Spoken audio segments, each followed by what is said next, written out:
Tell me like where you grew up. Yes. My dad was an FBI agent, actually. Graduated from Notre Dame in 35 and then Georgetown Law School in 38, became an FBI agent. And J. Edgar Hoover moved his people all the time. So I was born in Massachusetts, lived in temporarily in Florida, three different places in Colorado. My brothers were born there. My sister was born in Maryland. We lived in Brazil for 4 years. He was a legal attaché at the embassy. And then we came to Connecticut at the end of 1958, really technically 19. And how old were you then? I was 59. Well, 66. I was born in 46, so 56, 13. Is that right? I'm not good at math. I was an English teacher.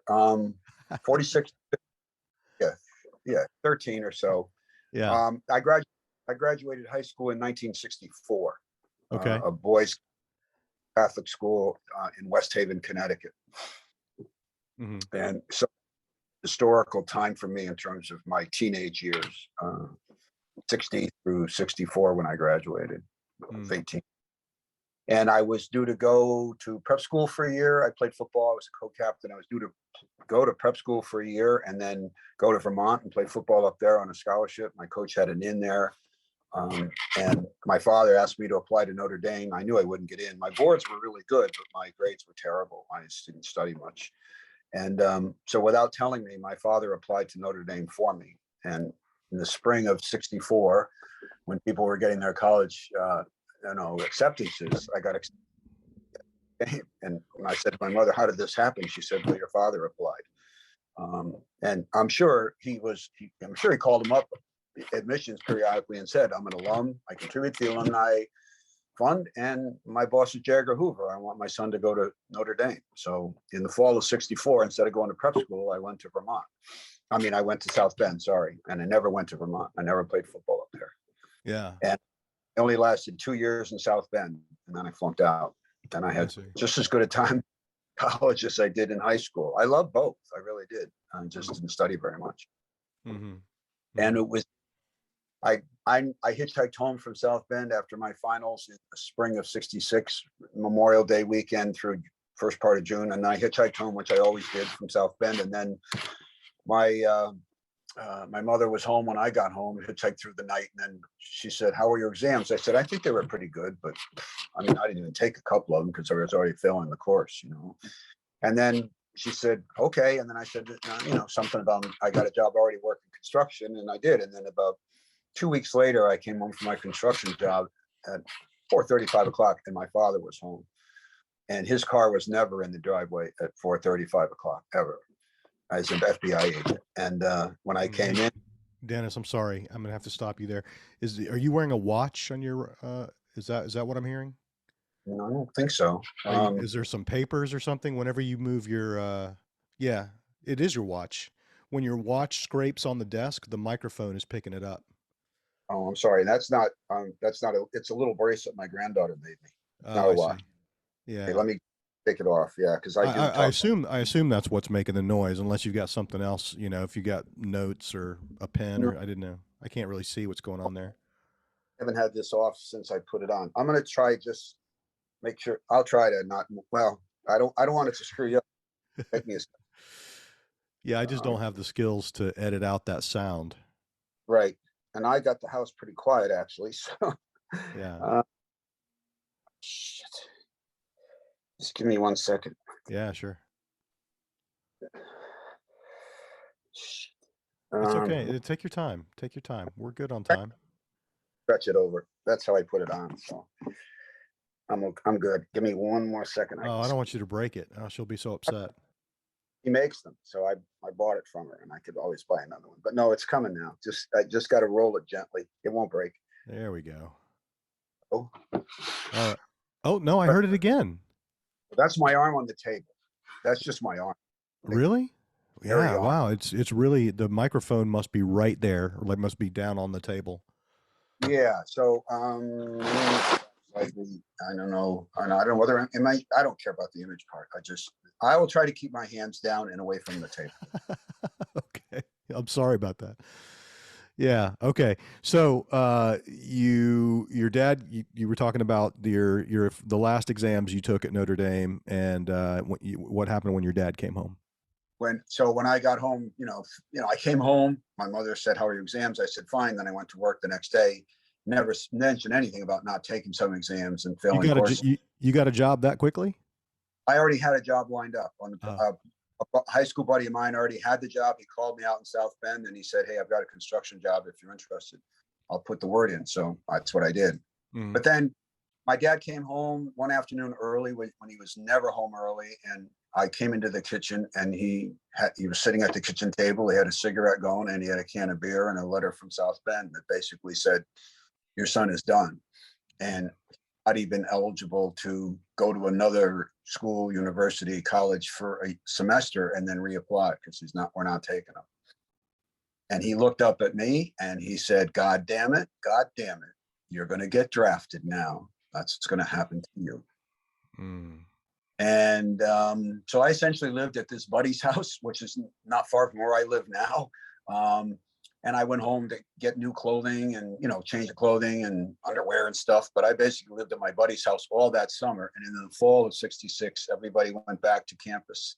My roommates in South Bend were all back on campus. My high school buddies were at various schools. And I was sitting home paving roads for the North Haven Construction Company. And what are your siblings doing at this time? I had my brother Tim followed me as a freshman at Notre Dame when I was a sophomore. So he was in France and he took the second semester when I should have been a junior. He was a sophomore and he was in France. And my next brother, we were all born right in a row. My next brother was a freshman at Niagara University. And my youngest brother was a senior in high school. And my sister was in 8th grade. Mhm. And And so where do you fall? Where do you fall in the birth order? I'm the oldest. You're Yes. the oldest. Wow. So the expectations your dad had for you were probably pretty high. Oh my God, yes. Yeah. I mean, he applied, he applied for me. He really wanted me to go. He didn't care about, and when I said, Coach Tellier has got an arrangement with Cheshire Academy, I can go there for a year, someone will pay for it. And he said, "I don't care. I want you to go to South Bend. I want you to go there. I don't care about the scholarship." So I I flunk out. My dad tells me I'm going to get drafted. What I didn't say to him, and I couldn't argue with him like that because I'd flunked out of the school he wanted me to graduate from. What I wanted to say is, "Dad, remember when I hurt my knee when I was a junior in high school? I never would have been drafted. I wouldn't be drafted. I knew I wouldn't have been drafted. I knew it. I already X-rays of my knee. I could have, I could have gotten by on that. And but I didn't say anything. And then the summer dragged by, and then everybody went back to school in the fall of '66. And I was living at home with my youngest brother and my sister. And I was, going to the store for milk and taking the dog for a walk. And I just got bored and frustrated. My parents were very disappointed, heartbroken, and angry. I was angry that they were angry. So in October, middle of October '66, I went down to New Haven and I saw a Marine Corps recruiter. And And what was your awareness at that time of what was going on in Vietnam and particularly the involvement of the United States Marine Corps? right, the Gulf of Tonkin had happened in the summer of '64, 2 months after I graduated from high school. So it was in the news, and we were going to go to war. And I don't can't answer that question other than I felt I wanted to go to Vietnam. But I needed to get away from home for sure. And it's been it's decades, over five decades now. And I try to replay that time when I was 19 years old, almost 20 at that point. I just, I don't know. When we lived in Rio, my father worked at the embassy, and one day he came home. And he had an Eagle Globe and Anchor pin. And he said, "Here, one of the Marines gave me this for you." And I wore it on my belt buckle down in Brazil when I was in 7th grade.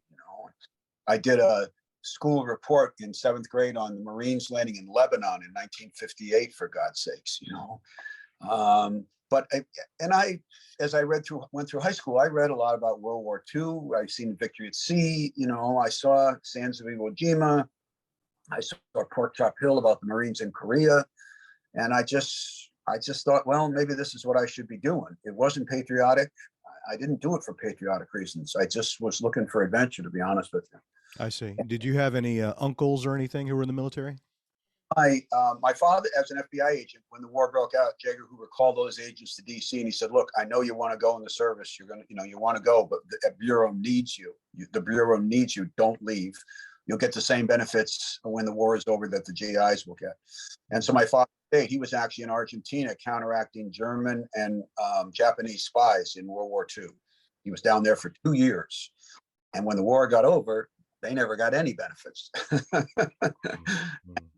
But so I had an uncle who was a lawyer, captain lawyer, on my mother's side, and he was at Normandy, but he didn't land D-Day until the third day, and he was actually writing people up who had shot themselves in the foot and stuff like that. So I see. So there was no real family history of military service. There was no expectation on your parents' part that you would go military, and you didn't have any particular patriotic. You weren't compelled for patriotic reasons. Your sense of adventure was so strong that you joined the United States Marine Corps right after the Gulf of Tonkin resolution. 2 years later, yes, sir. And I about that now, and really there was the adventure part and the being naive for sure, stupid, really foolish.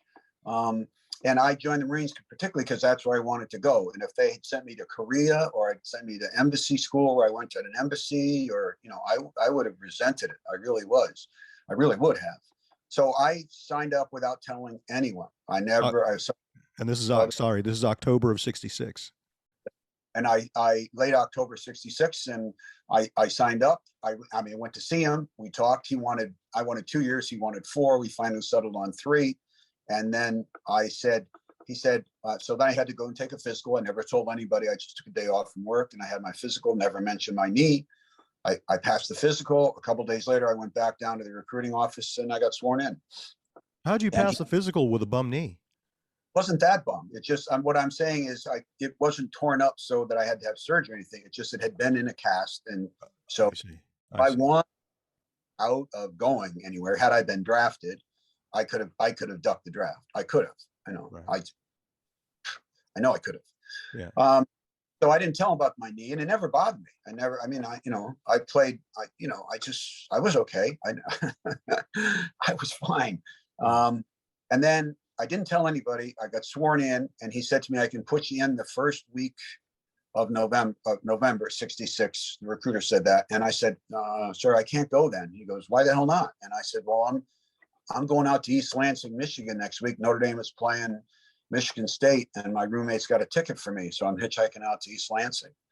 And he said, "Oh, for God's sakes, if you're going to stay home for that, then a stupid football game, then you might as well stay home for Thanksgiving, Christmas, and New Year, and I'll put you in the first week in January '67. So I came home. I'm signed up. I'm going in on January. I'm taking the train out of New Haven on January 5th. And I showed my mother the stuff, and she said, "Your father is going to be disappointed." And when he came home, I heard my mother from the kitchen say, "Your oldest son has something to show you." And we had a big fight about it. He was really angry. He punched the refrigerator. He said, "Look, when you flunked out, I knew it was spite, but I knew it was immaturity and foolishness, but this is spite. You're doing it to spite us." And I said, "Dad, it's not spite. I gotta go. I gotta go." And with that, he said, "Wait right here." And he went upstairs and he came down with the 4 loans he had taken out for the 4 semesters at Notre Dame. And he said, "I would have gladly paid these all my life. They're yours now. Sign here, here, here, and here." So I signed them. And then he said, "I never thought I'd live to see the day when I would consider my oldest son to be an asshole." And on the word asshole, he stopped talking to me. He never said, "Pass the sports stage, go start the car." He never said Happy Thanksgiving. He never said Merry Christmas. He was really bitter and angry because he knew what I had signed up for. And this is an aside. I don't care whether you ever use it or not, doesn't matter. I tell audiences when I speak, he was a cigarette smoker and he had lung cancer. So when he was late 50s, he got lung cancer. And at some point when he was dying, I think he was 61 or 62, I'd go visit him in the hospital, and then he'd be home back to the hospital. And one of those days we talked about that time. And he said, "As an FBI agent, I knew in 1966 the war wasn't winnable. And it just tore me up inside to think that my oldest son would risk everything to go there." So that was his rationale. That's why I mean, he was disappointed for sure, but he was really angry and scared, really scared for me. And but he never could express that, and I certainly wouldn't have been willing to listen to it anyway.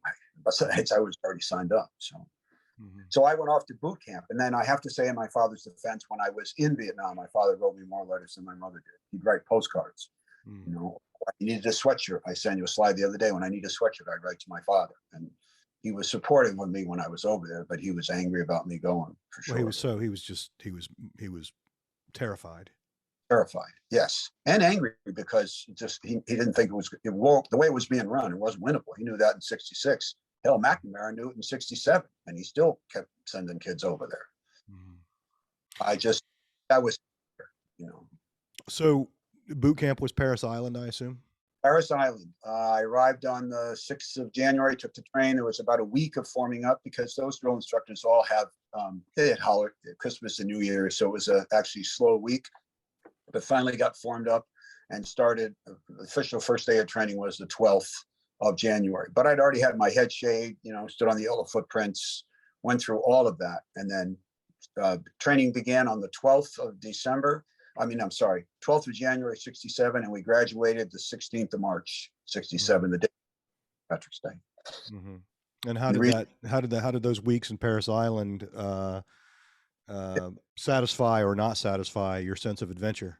Well, I never thought the physical part was any worse than triple sessions in football in August, even in Connecticut. You know, the physical part, I've been lifting weights since I was a sophomore in high school, was a 2-year starter on a state championship football team. You know, I was in good shape when I went into the Marine Corps. I worked out that whole summer and that fall when no one else was around. I worked out when I got home from my job. I ran. I knew I was in real good shape physically and mentally. I never got down on myself because I always kept thinking, you signed up for this. No one made you do it. You know, you make your bed, you got to sleep in it. And so that's what I did. And I had no trouble with that part of it. A real good friend of mine from boot camp, Kerry Lee Johns, he and I were both pretty well built the same way. He was from Alabama. He was a high school football player. And the day we were getting our shots, this is just the day in this week we formed up, we were standing next to each other, going through the line where the corpsmen are giving us shots, and you're getting like 6 shots in each arm, you know. And the doctor supervising the corpsmen said to the senior drill instructor, our senior drill instructors, "Hey, Sergeant Wagner, Staff Sergeant Wagner, don't you wish they all look like these two dragon knuckleheads?"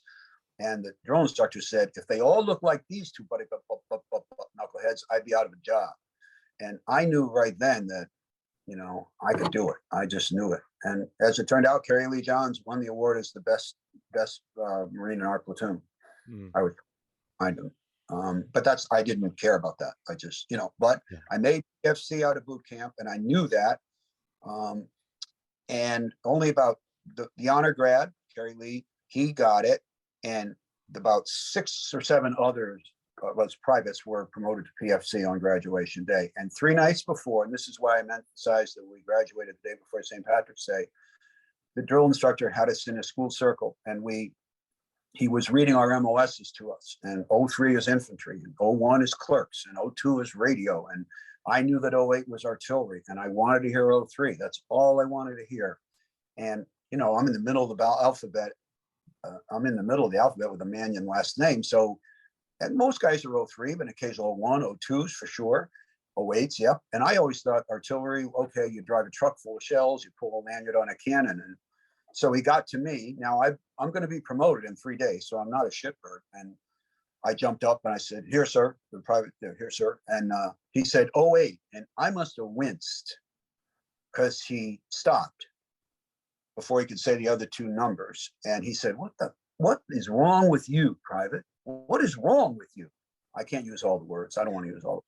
It's okay. And the private was hoping to hear 03, sir. He says, "It's 08. You know what that is?" And I said, "The private understands it's artillery." "Yes," he said, "it's 0849. You're going to be a Ford observer. You'll be dead by Christmas. Sit down."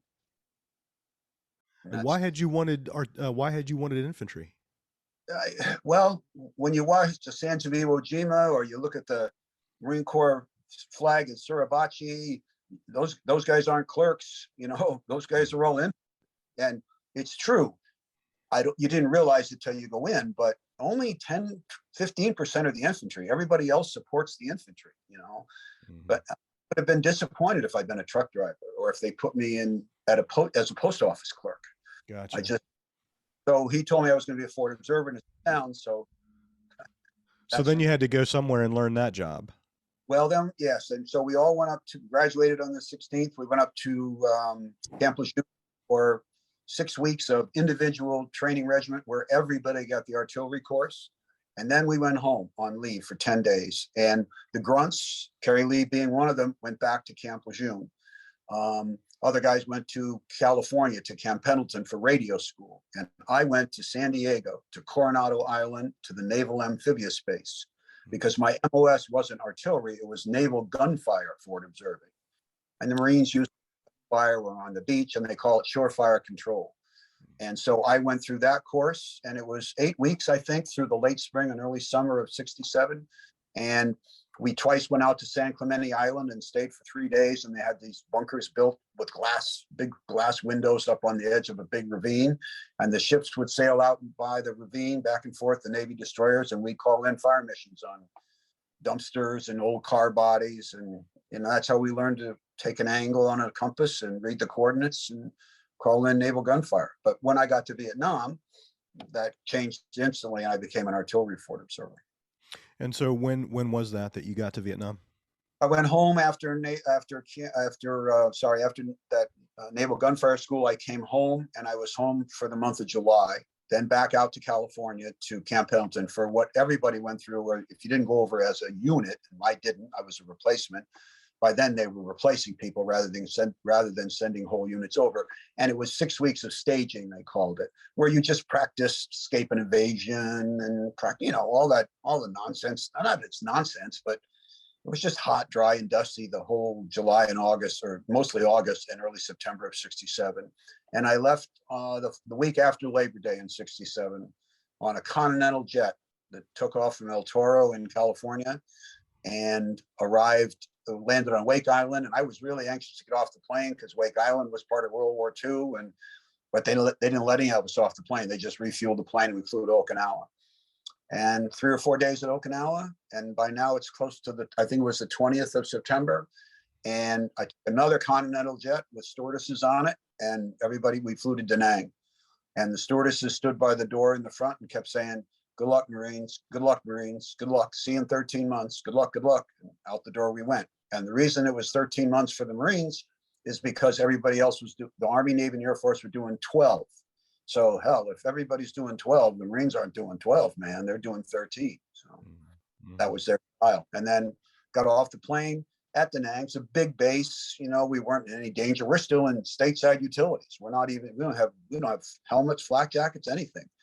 And they said, we went into a big room, and they'd finally get to your name, and they'd say, "You're going up north," or "You're going here. You're going to wait. Before you get to the big room, what do you remember about stepping off the plane? I remember the heat and the humidity. I don't remember people talk about the smell, and I can get to the smell later, but we were on a base. So we weren't near civilian populations where you can smell the different sauces, Mok Moi sauce, and the real pungent spices that they use to season their food, plus excrement that's been burned or just left.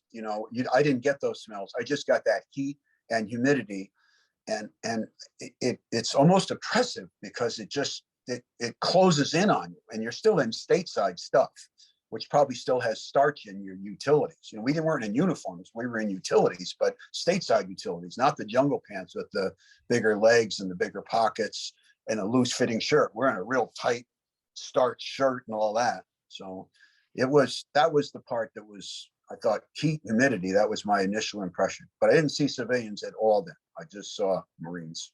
Mm-hmm. They flew me up north that afternoon. I went up to Dong Ha, and they just let us off the plane. It was I think it was a C-130, but I'm not sure. But no one told us where to go. And it was almost dark. So another guy and I we were right by the runway there at Phu Bai outside of Dong Ha, and we found a deuce and a half truck, big truck, and we got in and we slept sitting up in the front cab of the truck for the night. And then when the sun came up in the morning, then we asked around, and somebody sent us here, and we went there, and then we checked in here. And a couple hours later, I was in a helicopter to Khe Sanh, which had been very quiet all summer. Yeah. The hill place in April and early May. But when I got there in September, they hadn't taken a round of incoming or sniper fire since July. That's how quiet it was there. And but I was in Charlie Battery 113. That's a 105 artillery battery. That's who I was assigned to. But when I checked in, they said to me, "You're not going to be here very long. As soon as the moment comes, you're going to get attached out to an infantry company." And I said, "Okay." I mean, I didn't know. The place was muddy, beautiful scenery though, and mist in the hills. It was really beautiful there. On some of the distant hills, there were bomb craters left over from this encounter or that, but nothing like what's coming in 6 months or 5 months. It was beautiful, but I was there, I think probably a total of 10 days. And then I got orders to join Kilo Company, 3rd Battalion, 26 Marines, and they were back at Camp Evans, which was near Hue. And that's how I learned I was going to be an artillery forward observer with an infantry company. That's why I got the job. So I go to Camp Evans. I'm there. I'm a PFC because I made PFC out of boot camp. And I go to Evans. Our company commander is on in-country R&R. So he's gone for a couple of days. And the 26 Marines had taken a beating at Cantienne in early September. So they were refitting the 26 Marines. Some of those guys have been there for a year, have gone home. They were replacing people who've been killed. And so there was a real turnover. A lot of people were new. There were still old hands, salty guys, but there were plenty of new guys like me.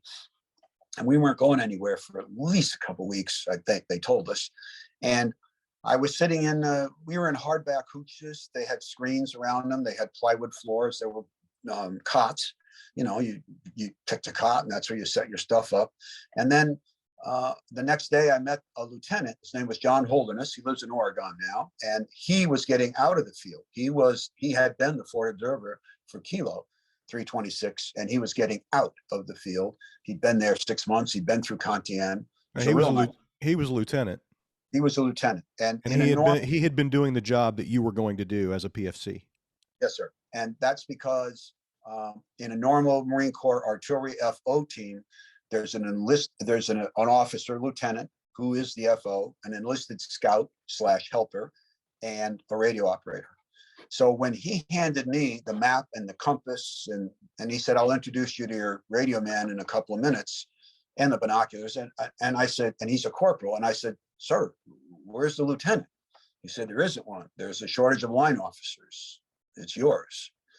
So I was the only pure artillery enlisted forward observer in 3rd Battalion, 26 Marines, or all those other guys are officers.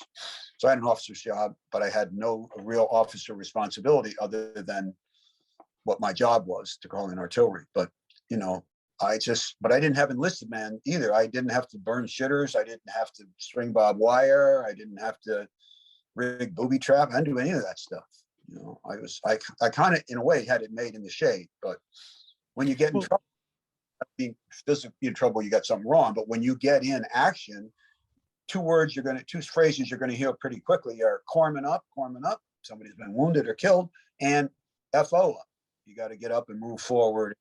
Get it. That didn't happen right away to me. I don't want to make it sound like that happened instantly, but that's why the nature of an FO job is dangerous, because you have to get up and be able to look for where the trouble is with your head looking up and looking around when other people don't have to be looking around necessarily.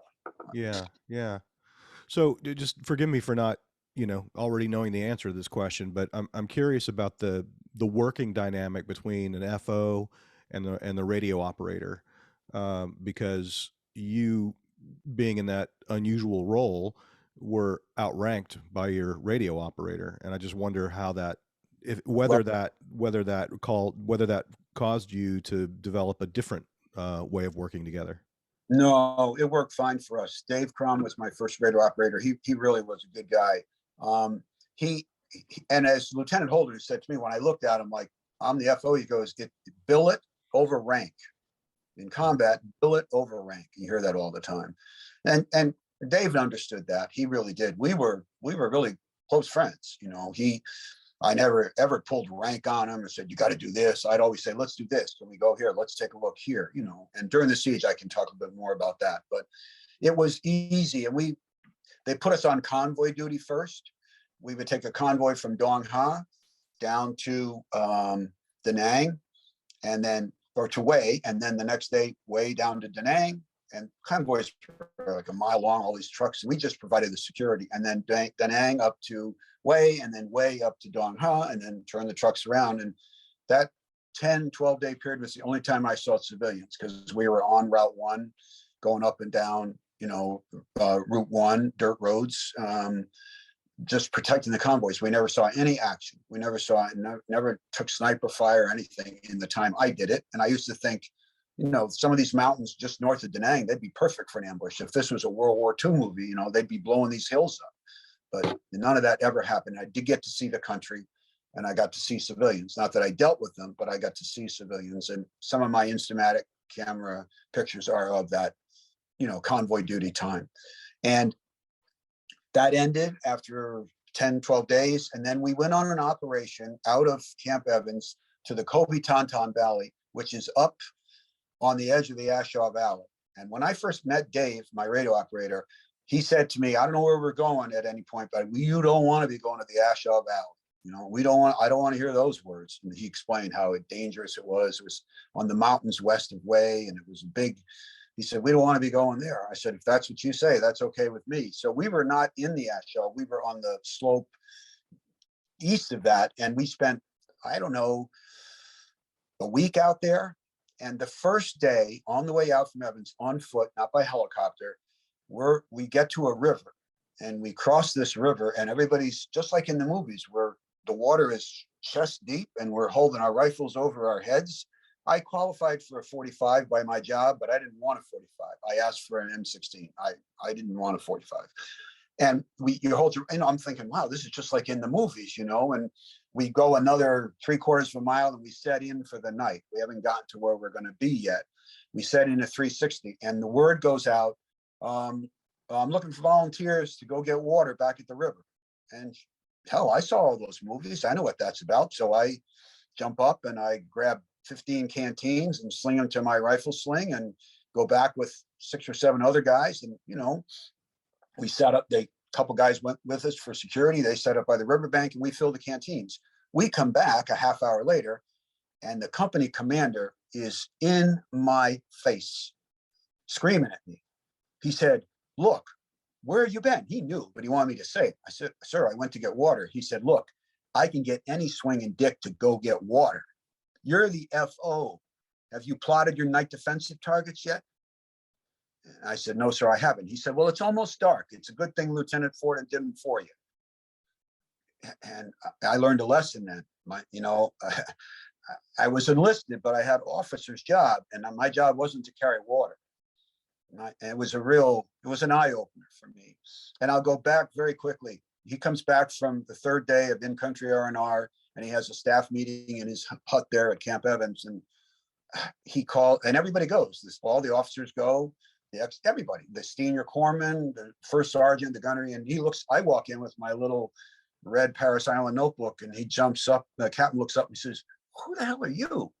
And the gunny jumps up and said, well, this is PFC Mannion. He's going to take Lieutenant Holiness's job. And he goes, Gunny, I can't have him be a PFC. Make him a corporal. And the first sergeant jumps up and says, sir, he hasn't been a lance corporal yet. And the captain looked at his watch. He said, first sergeant, it's 0900. Promote him to lance corporal. When he comes back from noon chow, make him a corporal. So I got promoted 2 ranks in the space of 3 hours just because of the job. But he still yelled at me out in the Kobe-Tonton Valley for going to get water. And I learned my lesson from that. Because when you set in at night, you got to set in. You need to figure out where you think artillery might best be used. Avenues of approach, fields of fire. You have to do that. And I knew all that, but they asked for volunteers to get water, so I went. I don't know. And we were out there for a week and a half, 10 days, I guess. And then we hiked back into Evans, and another company replaced us one of the other 326 India company replaced us, and then they stayed out for that period of time. And now we're out of October, we're into Thanksgiving. We ran a couple more small overnight operations in and around Dong Ha, but nothing heavy duty. And right around Thanksgiving, we came out of the field, 67, we came out of the field right at Thanksgiving. We stood under field showers, which all they are platforms with 55-gallon drums filled with water with a hole in the bottom and a cork, and you just got 10 of them rigged up on these platforms, and you walk under one, pull the cork, get totally wet, put the cork back in, step outside, use the soap, clean up, step back in, and rinse off. And that was the last time I washed, the last week of November 67. That was the last time I saw soap and water to wash with until the last week of April in 1968. Never washed, never washed. I wiped my hands on my pants. I wiped my hands on my shirt. But we didn't. And then during the siege, we were on the hill. We were living in the ground, sleeping on pieces of cardboard on the ground. And then the water came in by helicopters, so there was no chance to wash at all. Yeah. But yeah. So what were the circumstances of you getting from that area? I believe you said Camp Evans up to Khe Sanh. So after Thanksgiving, we went on a couple of overnight things, and then we were on trucks getting ready to go up towards Con Thien. It was the 12th of December, and we're on trucks. And as I said, there were a couple of guys who still were part of Kilo, the veterans, the salty guys. They were really nervous. I mean, they were really nervous because they knew what Con Thien was about. Whereas me and the other new guys, we're just along for the ride until the shit hits the fan, I guess. And we were actually moving up Route 1 from Dong Ha, and eventually the Route 1 kind of deteriorated. And that's when we were going to get off the trucks and go on foot further up to Con Thien. And our mission was we were going to start or establish a new fire base to the east or the west of Con Thien. I don't remember. We were going to establish another one. And we were in trucks heading up, and the Jeep went flying past all the trucks, pulled in front of the first truck and stopped, and a major got out, and he was yelling, turn these trucks around. These men are going to Khe Sanh. Turn these men around. They're going to Khe Sanh. And most guys were scratching themselves and saying, what's Khe Sanh? Where's Khe Sanh? But I already knew because I'd been there. And it was still quiet? It was still quiet at this time? 12th of December. It was the buildup for what became, but there was still absolute silence there, really. And we flew in helicopters, and I expected to be looking down and to see, real stuff going on. And the helicopter banks over the runway there and then swirls around, and you see people down on the ground. They're in soft covers. They don't have helmets on. They don't have flak jackets on. They got their little trays going to the mess hall, and we were locked and loaded, ready to get out fighting. That's what we thought, and they send you that quickly. But it was just the buildup for what became the siege. And we stayed at the combat base until the day after Christmas, and that's when my company went to 861 and replaced a company that had been there since October, I guess. And can you talk a little bit about that? I just want to get as vivid as I can here. Going from the base up to the hill, what does that entail? How long does that take, and how difficult a climb is that? It wasn't difficult in the sense it was. We were told on Christmas Day that we would be leaving the next day, and I knew and again, because I was the FO, I had a map. I always knew where we were. I always knew how far we had to go. That was never an issue for me.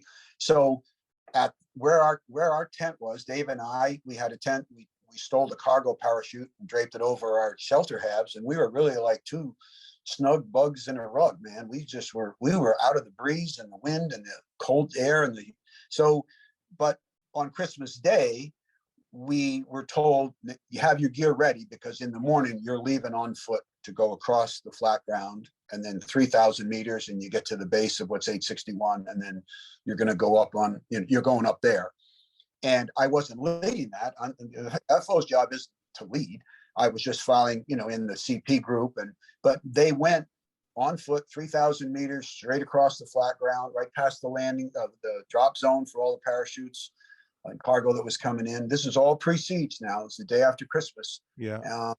And then we got on the slope and there was some sort of a trail, and there were actually tank marks and where they had tracked vehicles during the hill fights where the elephant grass was still flattened and burnt. Yeah. And so that way, and we approached from the southern end of 861. And as we walked into the perimeter, stepping over the trench, or climbing down the trench and getting up on the other side, because you couldn't jump, it's too wide. I headed to the top of the hill. Someone was down at the LZ. So 861 sat up like this, and the southern end of it leveled off maybe a couple 100 feet below the hill, top of the hill, and that was where the landing zone was. But the northern end and the western end, the highest part of the hill, is where I was sent. And how much elevation gain is that from where you started? A couple 100 feet. And Okay. the guy at the when I went to the class at the wall back there, and when they had the inaugural class, I was in that class that came down, and they sponsored us to be representatives for our state. He said to me, he was an engineer, and he said it wasn't flat down there. They brought up the Seabees put a bulldozer on one of the choppers, and they brought it up there. And then when we flattened out that bottom part of the hill to make the landing zone. And I said, what happened to the bulldozer? He said, when it was over, we just put it in drive and let it. It just drove down into a ravine. No one was driving it. They just left the throttle on and jumped off, and the thing disappeared into the ravine. So the flat part was there. Then there was a vertical 150, 200 feet, and then you were at the very top of the hill. And I was assigned to a bunker, and not was an above ground bunker, but in the northwest corner, because the sense was, if they're coming, this is where they're going to be coming from. They're not going to be coming from the south. They're going to be coming from the west or the north. And I think if I was a lieutenant, I probably would have been in the CP bunker with our captain, new captain now, Captain Jasper, with the first sergeant, the gunnery sergeant. That's where I would have been. But he didn't want us. He didn't want Dave and I, even though we were both corporals, he didn't want us there. So we were on our own. He assigned us to, he said, here, this would be a good spot for you guys. And all the bunkers were above ground at that point. They had tried to put them in the ground, but during the monsoons in the fall, they just all washed away or flooded. And they just knew they couldn't possibly, even the ones in the trench line, actually worse, because the water would just roar down the trench line, just eroding all those fighting holes in those positions. So the bunker that it was an above ground bunker made of sandbags, and that's where we stayed until the fighting began. But by then we were converting into the ground, but that took about 2 weeks. And so we arrived. I don't remember the day specifically. I just remember that it wasn't hard in terms of getting up the hill. We're loaded down with equipment, don't get me wrong, but I had backpacked in high school and in the White Mountains in New Hampshire and done a fair amount of that. So, and the Marines get used to a little bit. The only problem was the packs, all that stuff was World War II and Korean stuff. The Army had these framed Alice packs. We didn't have that stuff. We just had this old stupid soft things. And Dave used to carry his sea ration cans in two black socks, big athletic socks that he tied a knot in and draped over his radio because he didn't have room in his pack. It just seems bizarre now, but that's how he traveled. We got there, we were assigned, and then the very next day, which would have been December 27th, they ran the first patrol out to the west, and Dave and I went. And we went on every patrol. They ran a long patrol and a short patrol. We always went on the long patrol, which was going to last all day. By the time we get back, it would be close to dark, just in time to eat sea rations and clean up our equipment, and the next morning out on another, sometimes to the south, to the west, and to the north. And I didn't resent it. It's what I was, that was the job I had, but I used to think, man, it'd be nice to have a day off here, but and they weren't sending the whole company. They'd send one platoon reinforced with the FO and maybe a couple of machine guns and stuff like that, but it wasn't the full company. Most people were staying on the hill. And but the value or the benefit for me later, when the siege did begin in January, is that I had a sense of what the terrain was out there. I knew what it looked like behind this ridge line. I knew what it looked like out there. So it helped me have a sense of where they might be, but that didn't come into play until January. And we went on patrols every day from the 27th until I think it was the 15th. It might have been the 16th of January, where the Marines were told, seal up the barbed wire, get rid of the gates. These, like an old football field where you want to zigzag through the wire. They built their barbed wire the same way. So you just zigzag. Now you close all that up. and you stay, and no more patrolling, no more patrolling, because they knew it was coming. You know, they just knew it. And the analogy I've always used, I taught at a public high school. It wasn't an inner city high school, but it was a fairly mundane, you know, public high school in Connecticut. And sometimes you come to school on a Monday, and just everybody in the senior class, everybody knew that these two kids were going to fight, you know, or two juniors, they were going to fight sometime over a girl maybe, or some front over the weekend. And everybody knew about it. The janitors knew about it. The kids knew about it. The teachers learned about it. And the administration finally hears about it, and they put a stop to it if they can. But every once in a while they don't, because they can't. And all of a sudden at lunchtime in the cafeteria, these two kids who may have been in the same class for 3 periods in a row start swinging, you know, and they're going to get, you know, they're going to get suspended, etc., whatever. But it was the same thing over there. Everybody in the world knew what was coming at Khe Sanh. Everybody did. But we weren't two high school kids. We were heavily armed people, and they were heavily armed people. And this fight was inevitable. It was going to happen. And that was the sense, that's how we felt about it. And the last thing I would say about before it all started was probably on the 17th or the 18th, which is 2 days before it started, Captain Jasper came by my bunker, and he said, we're going to get the platoons on the north and the eastern side of the hill. They're going down to the landing zone. CP group is going down to the landing zone. You and your radio operator are going to stay up here, and you're going to register the 175s from Camp Carroll, 18 miles away. And so that base was. Yeah, sorry, just for listeners who aren't familiar with that terminology, can you explain what that means to register the 175s?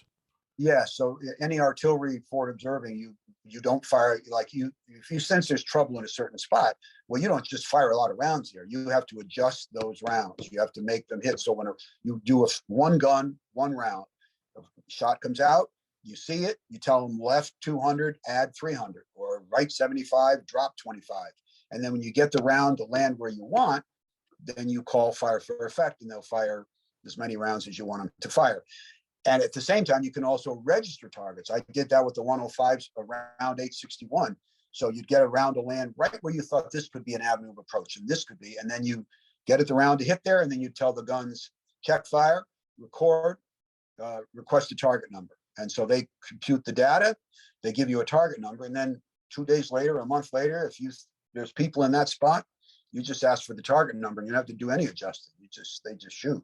Mm-hmm. So 175s are the biggest gun the United States had over there, 175 millimeter guns. The combat base, the runway ran east, west, and to the north of the combat base were two mountains, 950, which Marines were on, and 1015, and then 861, 881 South were further to the west.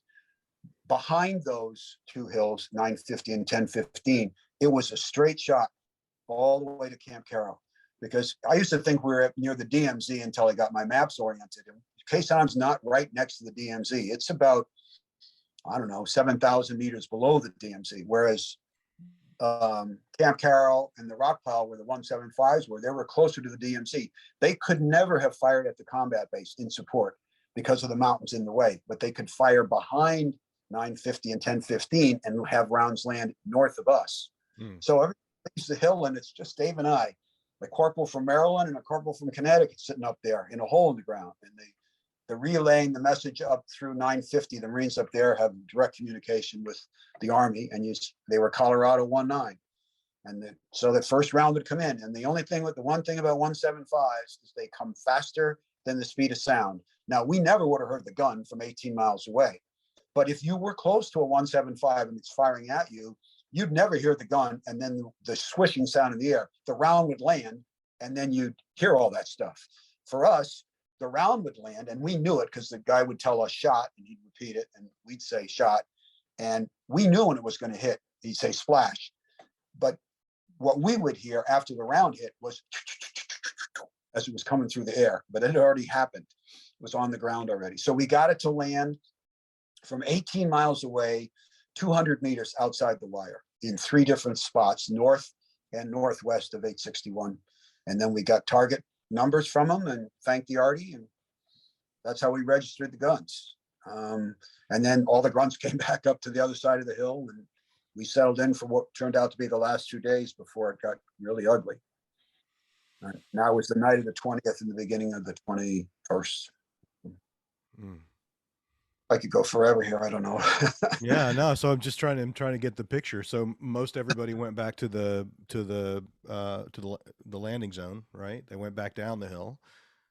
They just scattered around down there, met up with buddies or whatever, and then when shooting was over an hour later, because it was really dangerous. I mean, if they slip up from 18 miles away and the elevation's too much on the gun, that has a killing radius of at least 100 yards. You can't be near that stuff at all when it lands. So that was our job. So we did it. And once we were done, and then all those guys came up, the hills had still Marines all the way around it.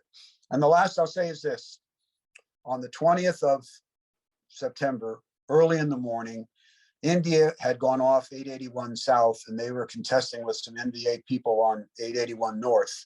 And we were jumping the frequency. So Dave and I were listening to that. They were calling in for artillery, and we're listening to that. And then I got a call from Captain Jasper saying one of the Marines in the trench line right on the western side facing directly out saw some NVA up on the ridge line, which line of sight is only 500 meters from us.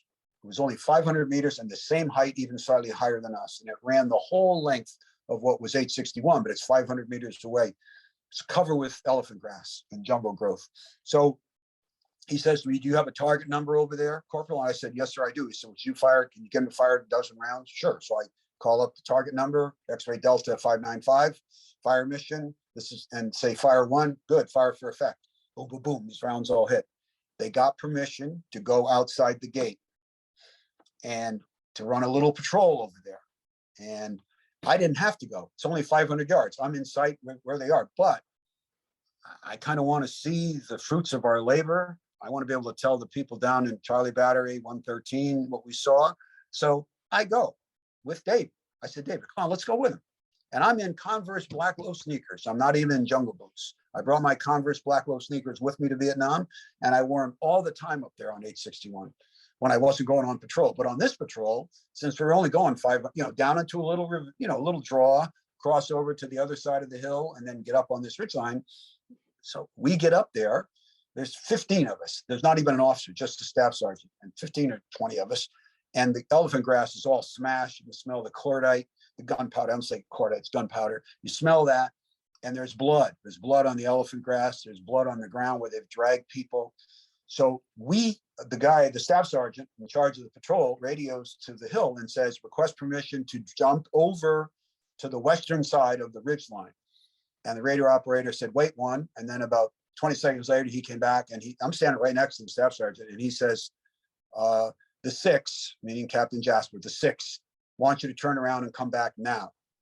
And the staff sergeant said, blank, radio. He said, "Look, there's blood here. There's tracks here, requesting permission." And Captain Jasper gets on the phone himself and says, "Sergeant so-and-so, Staff Sergeant so-and-so, turn around now and come back."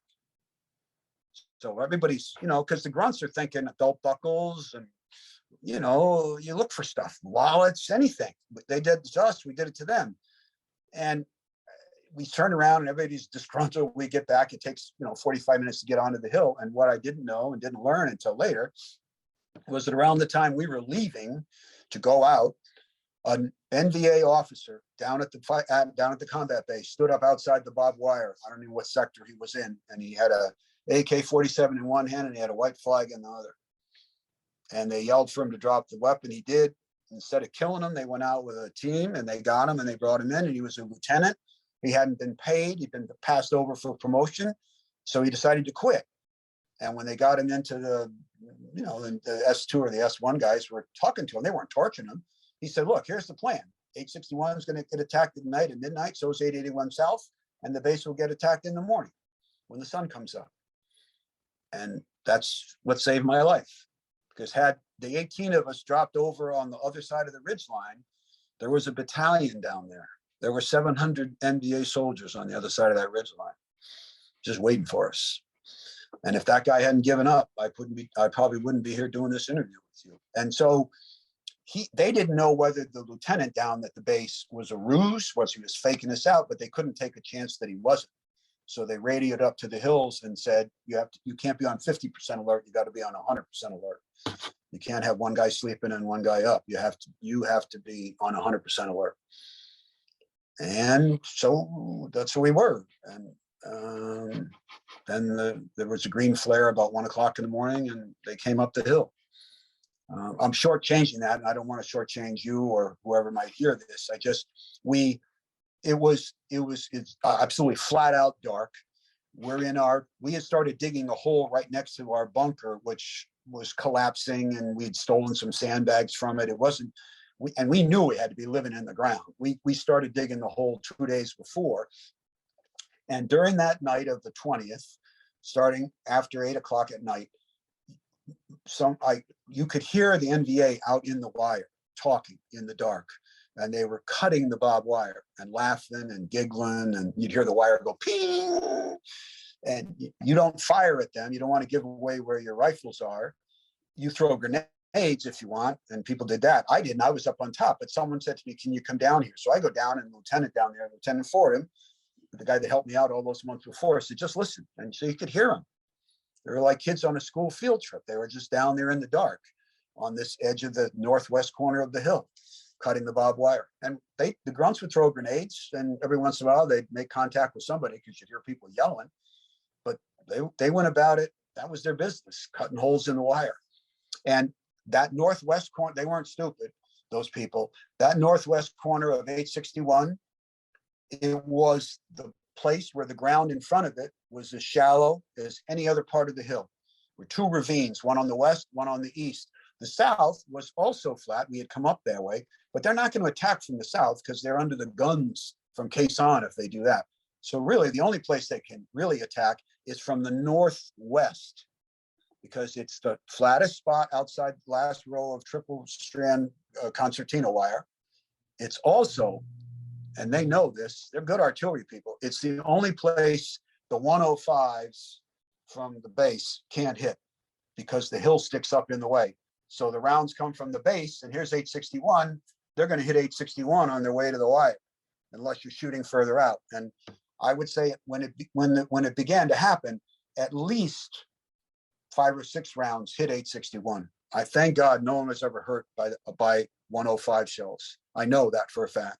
But we were trying to skim those 105 rounds to come directly down into that ravine, not ravine, the flat ground where we were attacked from. That's where they came from. And going back to midnight, it was just after midnight, and I don't know, 20 minutes after midnight, we're still both wide awake. We're standing in this bunker that we had started to dig. We did a little bit over protection, but nothing that would have saved us. And Captain Jasper called on the landline. It's just a phone wire buried in the dirt from one bunker to another. And he said, some of the grunts at the south end of the hill, south of the LZ, have spotted a couple NVA out in the fog. I need you to go down there and check that out. So you go, but you also bring everything. You have to bring your helmet, your flak jacket. You can't leave that stuff behind you. Dave and I go down there, which means you go over the top of the hill, go down this dirt track road. It's not a road, it's just dirt pathway down to the LZ, cross over the LZ and get in the trench line. Nothing. There's nothing to be seen, but it's mist and fog, and we wait. And then all of a sudden, on the western ridge, a green flare went up, and the whole northwest corner of the hill got pounded, where we had just left from, by rockets and RPGs and recoilless rifle fire and mortar fire. I mean, they were hitting everywhere on the hill, but the primary focus was the northwest corner. So Dave and I said, Dave, we've got to get back up. So we go back up towards the top of the hill, but we don't get to the full top. We're right by the CP bunker, and the company gunnery sergeant was out laying on the ground. He'd been killed. He was a great guy from Pennsylvania. And the whole CP bunker was a shambles. Had been hit with an RPG. Captain Jasper was wounded. Radio operator was wounded. So I said to David, we can't go this way. We've got to get to where they're probably coming from. But so we went back down the hill to the LZ and then crossed over and got into the western trench line.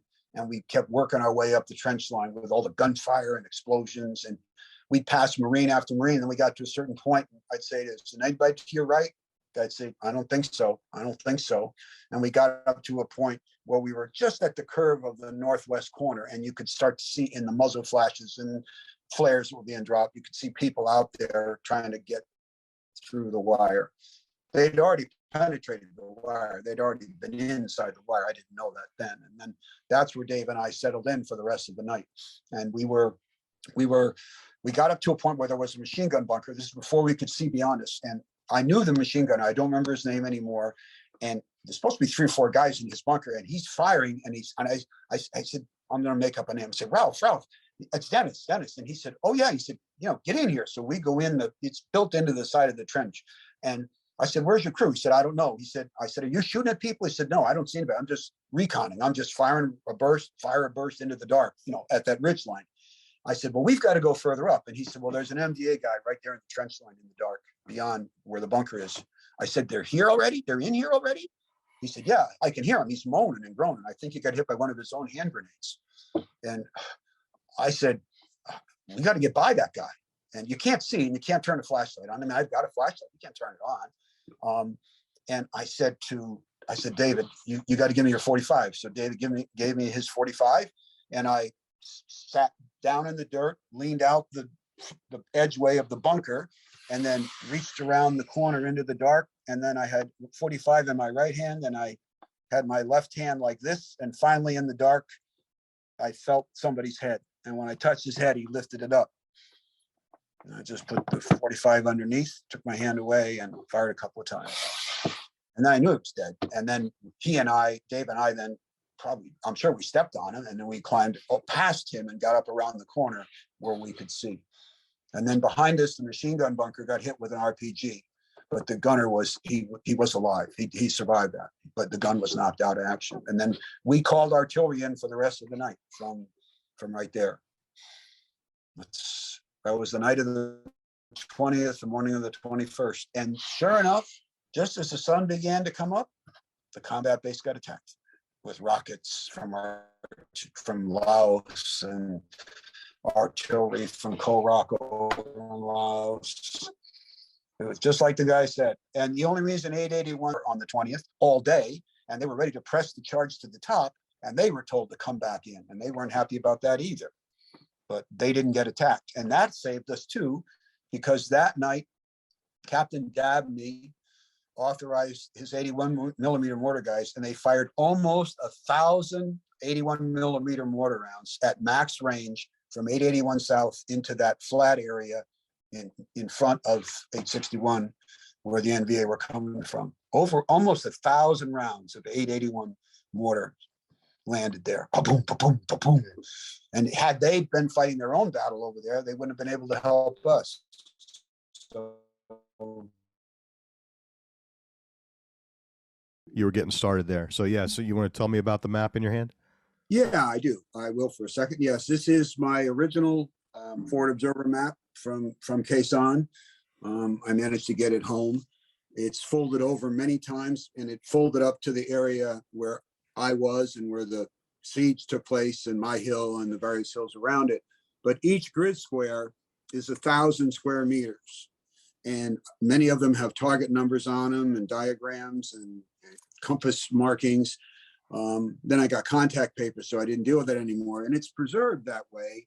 It's like a bit of history. And I think sometimes of a grid square, and I think of all the people that were in that grid square from time to time, and the death and the trauma and tragedy and the good times and laughter, and just all of it. And not every grid square had anybody in it, but plenty of them did.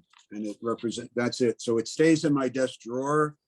And sometimes at night I'll look at it and just try to think back to what it was like then in some of those grid squares. Enough of show and tell. Yeah. So yesterday when we left off, you had just started to talk about the very beginning of the siege. Okay. Can you talk a little just about your experience in that role as a forward observer once Right. the siege began, and what those weeks were like? Right. Things that really stand out in your memory. Okay. I'm not sure where we left off yesterday in terms of all that, but as the Ford observer for my infantry company, and there were some 4-deuce mortar men up there, probably 15 or 20 of those guys. That was we had about 165 Marines or Navy corpsmen on that hill. And in a sense, when you're the artillery fort observer, particularly in a place like that where we were fixed and we weren't going anywhere, my responsibility is to make sure that the hill is protected as much as possible through the use of artillery. That's where my training was. And so in a sense, that's what I did. Did I talk about the beginning of the siege in the first night? Did I mention that at all in terms of the NVA coming through the wire? And I did all that, right? Yeah, okay. You did. Yeah. In the morning, once the base was attacked, it was a matter of us digging deeper and deeper and deeper. And we weren't joined right away by the 81 millimeter FO and his 81 millimeter mortar FO team was a FO and his radio operator. They came into our bunker halfway through the construction of it. And we used only entrenching tools. We didn't have any, not even a shovel on 861, just those little folding trenching tools. And we dug our bunker down into the sand, into the dirt, mostly clay, red clay, very few rocks. If it was New England, we couldn't have done it. We could not have done it in New England. Absolutely not. And we eventually dug down 10 feet by 10 feet square, and then put a log across the top, and then put some engineering stakes on the log, and then started putting sandbags on it. We had to climb up a ladder to get in and out of the thing. It probably took us 2 weeks, usually working at night. And once we got down below 5 feet, we would just dump the dirt into somebody's helmet, and that guy would pass it up to the guy on the top, and they'd dump the dirt outside. And eventually all that dirt, we didn't need sandbags once we filled a certain number, we just felt we didn't need any more. All the rest of that dirt just went on top of everything. I'm telling you, if we'd ever gotten real bad rain for a day or two, that whole thing could have collapsed very easily and killed us all. And we never thought about that, but it wasn't being held up by much, and we certainly weren't engineers. But after that first night, in the morning, my real responsibility was to go through the list of my targets and target numbers that we had called during the night, try to give some sort of an assessment of what was going on out there. The North Vietnamese who died inside the wire on 861, and this is 3 rows of triple concertina. And geez, when the sun came up in that northwest corner, there were guys literally inside the wire, inside the triple. Somehow they got in there. They probably, they were probably dying anyway, but they had to have been cut by the barbed wire. There were also bodies just outside the last strand of barbed wire. And they ran a patrol out there we couldn't get rid of the guys. We couldn't get rid of the guys who were in the barbed wire. They stayed. And the ones on the ground, we didn't bury either. We went out there to see if they had some weapons. I went, and the only body I turned over was an officer. And it was only it was just that next day, and there were already maggots on him. He'd been out there for less than 24 hours, but he had a map case. And so I took it and I brought it back to the hill when the 15 or 20 of the infantry guys came back on the hill, and I settled in the bunker and I took it out. It had a red and blue pencil where it's red on one end and blue on the other. And in English, it said red and blue pencil, made in Hanoi. I mailed it home, and I had it for years in my classroom. And then one day some kid probably took it. And the other thing were a set of maps of the Khe Sanh area. And they were bigger grid squares than my map. They were French maps. They had French on them. And so about a half hour after I was back at the bunker, and Dave and I were looking at these beautiful maps, and I'm saying to him, this is the maps, man. We're going to start using these. Some staff sergeant showed up and he goes, where's the map? And I said, my map? I held it's right here. He said, no, not that map. Where's the big map? I said, Staff Sergeant, so-and-so, I'm not sure what you're talking about. He said, don't give me that shit. I want the map. It's got to go down to S1 or S2 at the base, intelligence or, that kind of thing. So very reluctantly, I handed over my French Khe Sanh map, which was a whole lot better than the maps we were using in terms of grid. How did he hear about it? Well, from the other grunts who were talking, because I was talking about it coming through the wire with the other guys. This is great. I can use this map now. So somebody spoke to somebody, and somebody spoke to somebody else, and Sergeant so-and-so Yeah, if I had kept my mouth shut, I'd have been fine. Anyhow, my daily routine was to, we got mortared plenty of times whenever we got mortared, and we had a lot of targets already pre-planned. Otherwise, we called in new fire missions and we had to fire a counter. We'd get artillery, but that takes a couple of minutes while you're getting mortared and everybody else is below ground. And David and I are up with our helmets, and looking around. And we got mortared from as far out as 2,000 meters away and less than 300 meters away. But the 300 guys were closer and they were on the backside of a little ridge line here or there. All you could see were the muzzle blasts coming up. And so we knew even before someone yelled incoming that, rounds were on their way, and you had about 12 or 15 seconds. I did send you a photo of me with the ship's binoculars, but I also could point out that two things. One, binoculars. I have Bosch and Lohm, beautiful Bosch and Lohm Marine Corps serial number binoculars, and the date on them was 1944. So they're from World War II. They have a serial number on them. They put that serial number in my record book, so I was responsible for them. And just before the siege, I called down to the Arty battery because I got tired of handing my binoculars to Dave and say, "Hey, look over there by that tree that looks like this, or look over there at that merry-go-round place we named merry-go-round." But so I called up and I said, "Any chance we could get another pair of binoculars?" And they said, "No, it's impossible." If I'd been an officer, I bet they would have said yes, but I was just a corporal. So the first night when we got partially overrun that night, and there were NBA inside our perimeter, in the morning, I called up and I said, my binoculars got hit by shrapnel last night. They're useless. That very afternoon, I had a new pair of binoculars. So David now had a pair and I had a pair, and we could both be looking at our, it was great. And then when it was over at the end, when I finally rotated home, I sent my original pair of binoculars to my buddy Joe, Joe Doherty, who was my best friend in high school. I mailed them to him along with my map.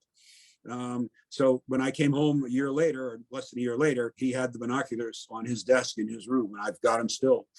My Marine Corps original. And then when I checked, and the guy checked me out at the end of my tour in October of '68, and he said, "You have these?" "No, these aren't." And I said, No, they were changed. The other ones got blown up." He said, "Oh, you're right. Here's the new serial number." So I was off the hook. But that was my job during the day. And the same thing at night. We were also involved in the Marines. This was probably late January. So we're taking incoming during the day. We're taking incoming at night. We were probed, but we were never attacked again in a full force in that 70 days that were remaining. Let me go to food and water. Everything on the hill in terms of resupply had to come by helicopter. Water came by helicopter, sea rations, ammunition. Ammunition was the first priority. Water was the second, and then sea rations were third. And by February, we were down to one canteen of water a day, and sometimes 2 sea ration meals a day. And for periods of time when they couldn't get resupply, and it would be one ration, one box of sea rations a day. But we weren't going anywhere either. We weren't expending a lot of energy, so that was doable. The comical part about that was my bunker was right next to a 1,000-pound bomb crater left over from the hill fights on the western side of the hill. On the eastern side of the hill was the other bomb crater, and they faced the combat base, so they weren't going to get mortared or attacked from that area. When we got in our sea rations, they'd come in on the helicopters in those big nets, and they'd put them in that bomb crater on the eastern side. So there'd be 100 cases, Well, Marines are Marines. Guys were going over there at night and stealing stuff, So they had to put an armed guard sitting on top of all the sea rations. He probably stole at least 2 cases, but, so the company commander got sick of that. And so what happened, he just said, "We're getting resupply. They told me we're getting sea rations today, and I'm distributing all of them. Everybody's getting enough food for 7 days. If you eat it all in the first 3 days, don't come looking to me." So we no longer had to post a guard on the sea rations. They distributed them right away. So that was comical in that sense, but Marines just would do that stuff, just matter of habit. I was over there at least once myself looking for stuff. I got the ship's binoculars that first week. No one even, they said, they called me on the landline and they said, "There's something down at the LZ for you." And I said, "Well, I'm not going down there now in the daytime. I'll come down when it starts to get dark." And when it did, I went down and there was this pair of binoculars there. They weighed about 23 pounds and supposed to be on the bridge of a ship on a swivel or on the front of the ship. They came off a U.S. Navy vessel somewhere out in the South China Sea. And 881 South had a pair as well. And it was for the use of the FO. I don't think my company commander ever looked through them, but they were incredibly powerful, but you had to lift them up. But we were basically facing, as I said, west and northwest.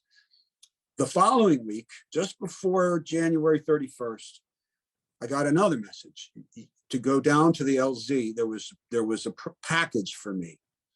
So I said, well, I'm waiting till it's almost dark. And I go down there and there was a plastic, heavy plastic. It looked like a oversized footlocker. It was black, but it wasn't wood. It was plastic. And so I said, well, how the hell am I going to get this up the hill? And one of the guys down there said, well, I'll help you carry it up. So he grabbed one handle, I grabbed the other, and we left it, stayed outside the bunker for a day or two, and then we got around to it. And it was an NOD, a night observation device. Now, there were night observation devices that were on rifles. They could be mounted right on an M16 or an M14, and you looked through that like looking through a telescope.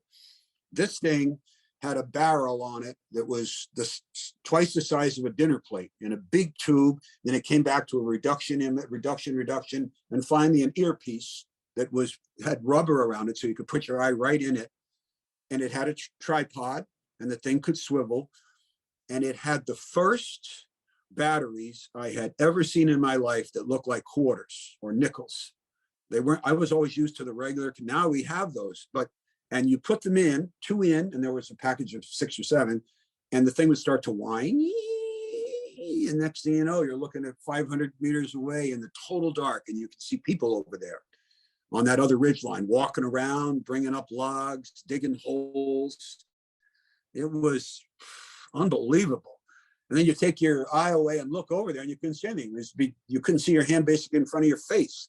But this night observation device was that powerful. And the 106 recoilless rifle was near us, and that fires one single shot at a time, and it doesn't vary. So that's why it's recoilless. It fires, the back blast comes out the back, the shell goes out the front, and essentially, if you put another round in, it's going to fire it in the exact same spot. So we figured out a spot where those guys were. And they have a 50 caliber on top of that, and they use a 50 caliber with it's like a tracer round, and when it hits the ground, you can see the red, and then the barrel of the 106 is bore sighted with the 50 on top of it. So they don't have to waste ammunition, use 50 caliber, one shot at a time, bolt action. So they got the round to land right where we wanted. It was about 5 o'clock, and it's going to be dark by 6:30. So we waited. We waited till about 8 o'clock, and then David and I turned on the scope, and the guys were 100 feet from us. And I looked through, and I said, David, look at this. And there must have been 20 guys over there. And so David yelled down to them, hit the button.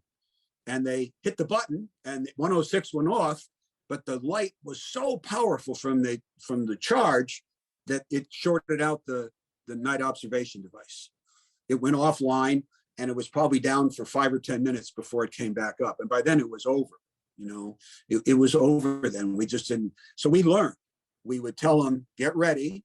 We would turn off the thing and then go, and they'd fire it. And then we'd turn it back on, and you'd see bodies on the ground and people pulling bodies away. We just picked a different spot every afternoon. And if the 106 wasn't used anymore, they'd set it up just the way it needed to be and just put a tarp on it and wait. And then that's how we killed a bunch of them with that. The thing was amazing. It really was. I mean, it was a telescope as well as night observation. And it was so powerful in terms of how it absorbed the light that if there was a full moon, it wouldn't work because it absorbed, it's too much light. It just needs starlight, really, is how it operated. So it was the first use of those big night observation devices. And one of them sat there in the bunker in its little suitcase or a little trunk next to me. And we'd lug it up in the afternoon and set it up for the night. And you could see people a long ways away. With the binoculars in the daytime, I could see people NBA 8 miles away through those binoculars on those far hills north of 861, moving or carrying and pulling supplies and stuff. They were almost out of range of artillery, so you couldn't work a fire mission, but eventually they'd get closer and then you could. that And what were essentially was. your you know, during the siege, you know, you talk a lot about kind of what you and your fellow Marines were up to, but you were observing the enemy. Um, Yeah, you know, what do you remember about your impressions of how those guys operated? I would say I had a couple of thoughts. One, they looked, even in if some of them were closer, and they, even if they were dead, and I looked at them through the Navy binoculars in the daytime, and they were over on that ridge line 500 meters away, straight across, they looked filthy. You know, they looked as filthy as we did. I mean, they were living in the ground like we were. They also had more equipment on them than I'd seen other soldiers. And I can go back to the men in the wire there, those dead NBA just outside the wire and inside the triple concertina. Within 2 to 3 weeks, they were total skeletons. They still had their little helmets on, they still had their shirt on and their shoes or their sneakers and their pants, but it was just all skeletal. The bugs and the rats had eaten all the flesh and all the organs away. So it was the eerie sight to look out and see these, you know, an arm coming out of a tattered uniform, and it was just the hands, but just the bones of somebody's hand. They were tenacious, and I would say they were braver than I would have been. I mean, I don't know. I mean, I don't. You can't judge your own bravery and how you act. I did what I had to do, but they did things in terms. I can give you an example. We got napalm a lot from airstrikes on napalm strikes 500 meters away. We were so close to that at 500 meters when the napalm hit the ground, 750-pound canister, and all goes up in one big. You could feel the heat 500 meters away. You could just briefly, but you could feel the heat. And one day these jets were running. They're running north to south because they never go east to west. That crosses right over the top of us. So all their missions were north to south on that ridge line in the ravine between the two hills and on the back of that ridge. But this guy was coming in. He'd already dropped one canister of napalm. He did a big loop, and he's coming around again. And I don't remember what kind of jet it was. I think he was a Marine Corps pilot. And he's on the approach to that ridge line, and an NVA soldier jumped up with an AK-47 and started shooting at the jet, who's coming at him at 200 miles an hour, maybe 100 feet above him. And he's going like this, you know, he's raising his, and then the guy releases the napalm, and it tumbles forward, and it hit the ground just in front of him. And just like a big wave in the ocean, it knocked the guy back about 15 or 20 feet onto his back, and then the fire rolled over on top of him. You know what I'm saying? The force of the explosion drove the guy in the air backwards, and he hit the ground, and then the napalm rolled over him, and he was obviously done. But I thought I would never do that. I mean, you couldn't give me enough money to do that, not enough patriotism to do that, you know. But he thought he was going to be able to shoot down a jet with his AK-47 and somehow save somebody. And Yeah. it was, you know, I guess it was brave. That's what he wanted to do, so he did it. Well, they were determined, right? They were, You talked a little bit about what was it called, Co-Rock, yes, which was a surprise to me, just how clever that was. yes, Can you tell me more yes. about that? And on that, Rock was a rock massive of granite. It was on the Laotian side of the border. So on my map here, my contour lines, those contour lines are stacked right on top of one another. And the whole thing faced from the south towards the combat base, and it's 8,000 meters away, 9,000 meters away. But so Rock is a cliff like this, and behind it, it goes like that. So over the months, they dug tunnels in the back and then cut through or blasted through the rock. And their big cannons were inside the cliff there. And they could roll them out to the end, like the guns in Navarone when I was a kid. And they could roll those things out, fire 5 or 6 rounds, and roll them back in. And fighter aircraft couldn't attack them because you got the cliff there. You know, you may try to rocket and use your guns, but at a certain point, you got to pull up. B-52 strikes on top, but it's 200 feet of granite down to where those caves were. So they were firing from Rock. That's not the only place they were, but that was their biggest artillery. They were firing almost perpendicular to the runway. And artillery is notable for being accurate once you get the distance. So they could get around to land on the runway, and then they don't go long or short. They tend to go where you've aimed it. Once you get it to the spot, then you just have to shift left or shift right, and they could walk those rounds right down the runway. You know, the rocket battalions were to the north, behind 881 North, most of the rocket battalions. Rockets shoot, they tend to be long or short. You have no control over them once you launch them in the air. And they tend to be long or short. So once they got the distance from where they were to the runway, they're shooting literally down the runway from 10,000 meters away. And those guys would travel right over the top 861 on their way. And if they were short or long, it didn't matter. They were still hitting the runway. So one or two of them malfunctioned in the air and landed right outside the hill where the end of that ridge line came down in front of our positions out there. It laid in parts out there for a long time. But it was a malfunction. You hear the engine kind of sputtering, and then it crashed to the ground, didn't blow up. But those are 122 rockets. They make a huge hole in the ground.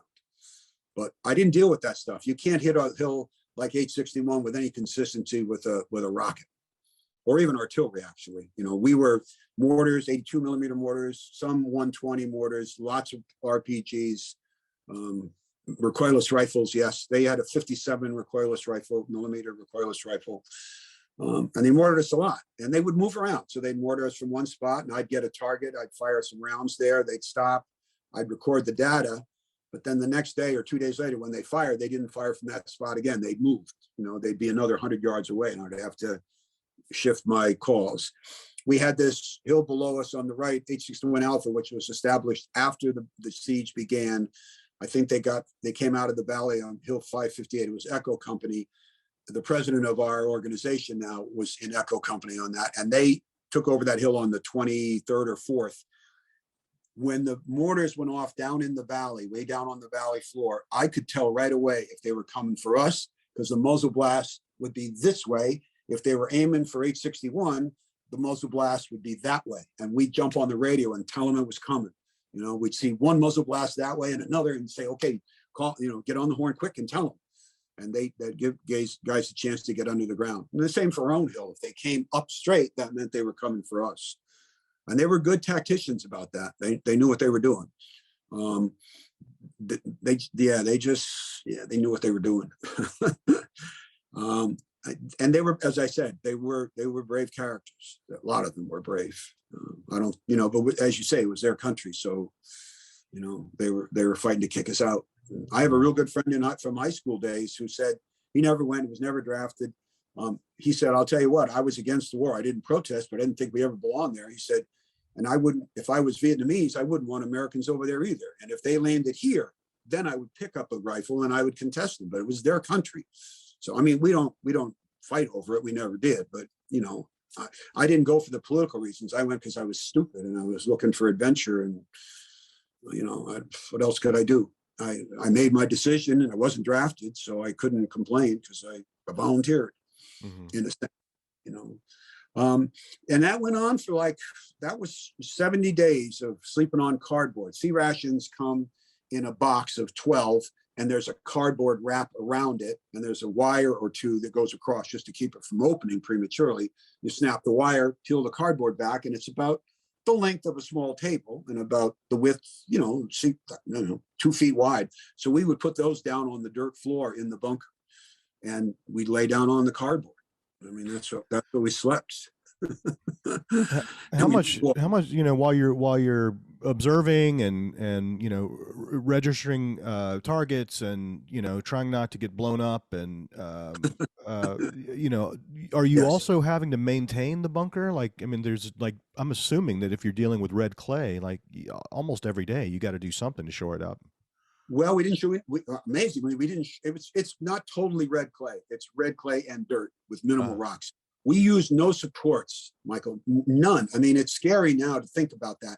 And one of the movies that came out when I was in high school, and I must have seen it 10 times, was The Great Escape.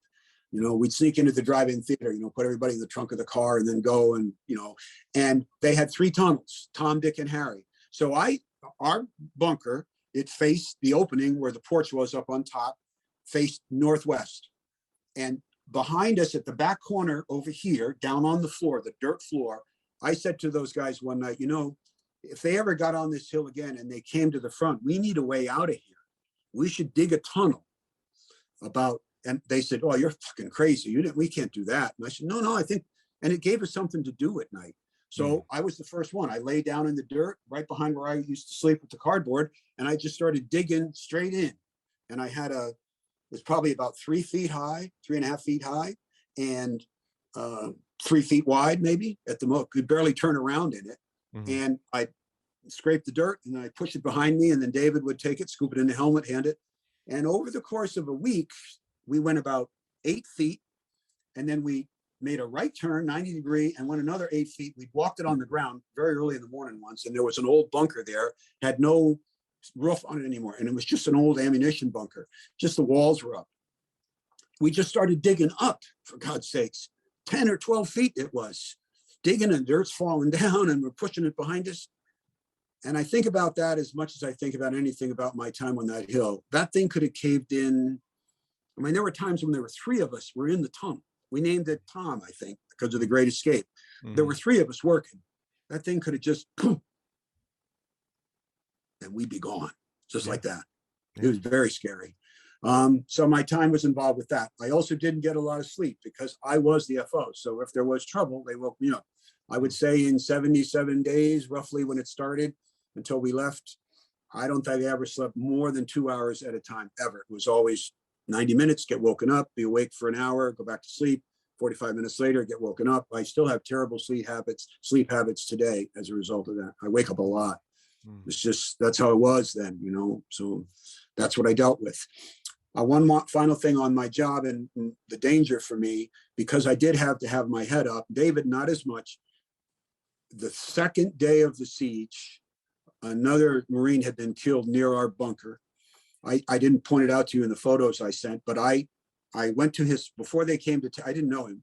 I took his flak jacket off. I used a knife. I bought a hunting knife from the United States over there.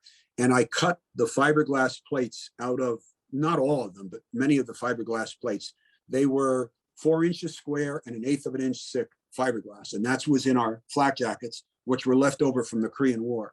So I took those, I took the cover, I put them on my helmet underneath the cover, my camo cover. Now, if we had Army helmets with no cloth, I would have been able to do it. But I put the plates around my helmet like that, and then put the cover back on, and then put the band around it to hold those plates in place, because I was so afraid of a head injury, and I just wanted to give myself more protection. If you go back and look at one of those photos that I sent you with the binoculars, you know, I'm standing there and I look like I have a German Army helmet on because of the plates. But when I got wounded on April 6th, that partially saved my life, because a couple of pieces of shrapnel from mortar hit those plates. A couple went into my flak jacket and into my back, but didn't penetrate far. And a couple went into my arm over here, bicep, and halfway down and over here, because I was looking like this and the mortar round hit behind me. But those fiberglass plates in the helmet, I got knocked out completely. I fell 10 or 12 feet down into our bunker. And when I woke up, the corpsman was there, and I had blood coming out of my ears and my nose, and he had smelling salts, you know, and I kept pushing him away. And he said, "Are you okay? You okay?" I said, "Yeah, I think so." I said, "But my arm is killing me," you know. And he looked at it, he said, "Give me, I'll wait a second." And so then he got me seated up, and he did some probing, and he said, "Yeah, these pieces of metal are inside in your arm." He said, I said, "I don't want to go to the combat base. I don't want to go down there, Doc." We called all our corpsmen, "Doc, I don't want to go. I need to stay." You know, he said, "Well, I can dig them out, but it's not going to be easy." And I said, "Well, do whatever you got to do. I'm not Clint Eastwood about it." I just said, and it was swollen and numb. So he was able to pull those pieces out and throw some stitches in 3 different spots in my arm. And then I went back to work. And he, you know, he did wipe my arm off before he used the probe, whatever those little probes are, to reach into the holes in my arm and pull the stuff out and put in some rough stitches. But he gave me morphine also. So it wasn't like he was operating on a totally awake person. But what saved me was the stuff in my helmet flak jacket, but also where the porch was, where I'm standing in that photo. I was kneeling like this, and the ground behind us, behind our bunker, sloped up on a slight angle, maybe like 20 degrees this way. The round only hit about 8 feet from me. Had come straight, straight down, but it most of the shrapnel goes sideways and up. Very little is going to go down because it's just the way the thing goes off, it spreads it. And so only if it had been level ground right behind me at 8 feet, I would have been decapitated. I mean, that wouldn't have been an issue. I'd have been gone. I was just really lucky, you know, and if it had been a little bit closer, I'd have been in worse shape, but it hit where it hit and I managed to, so I was lucky.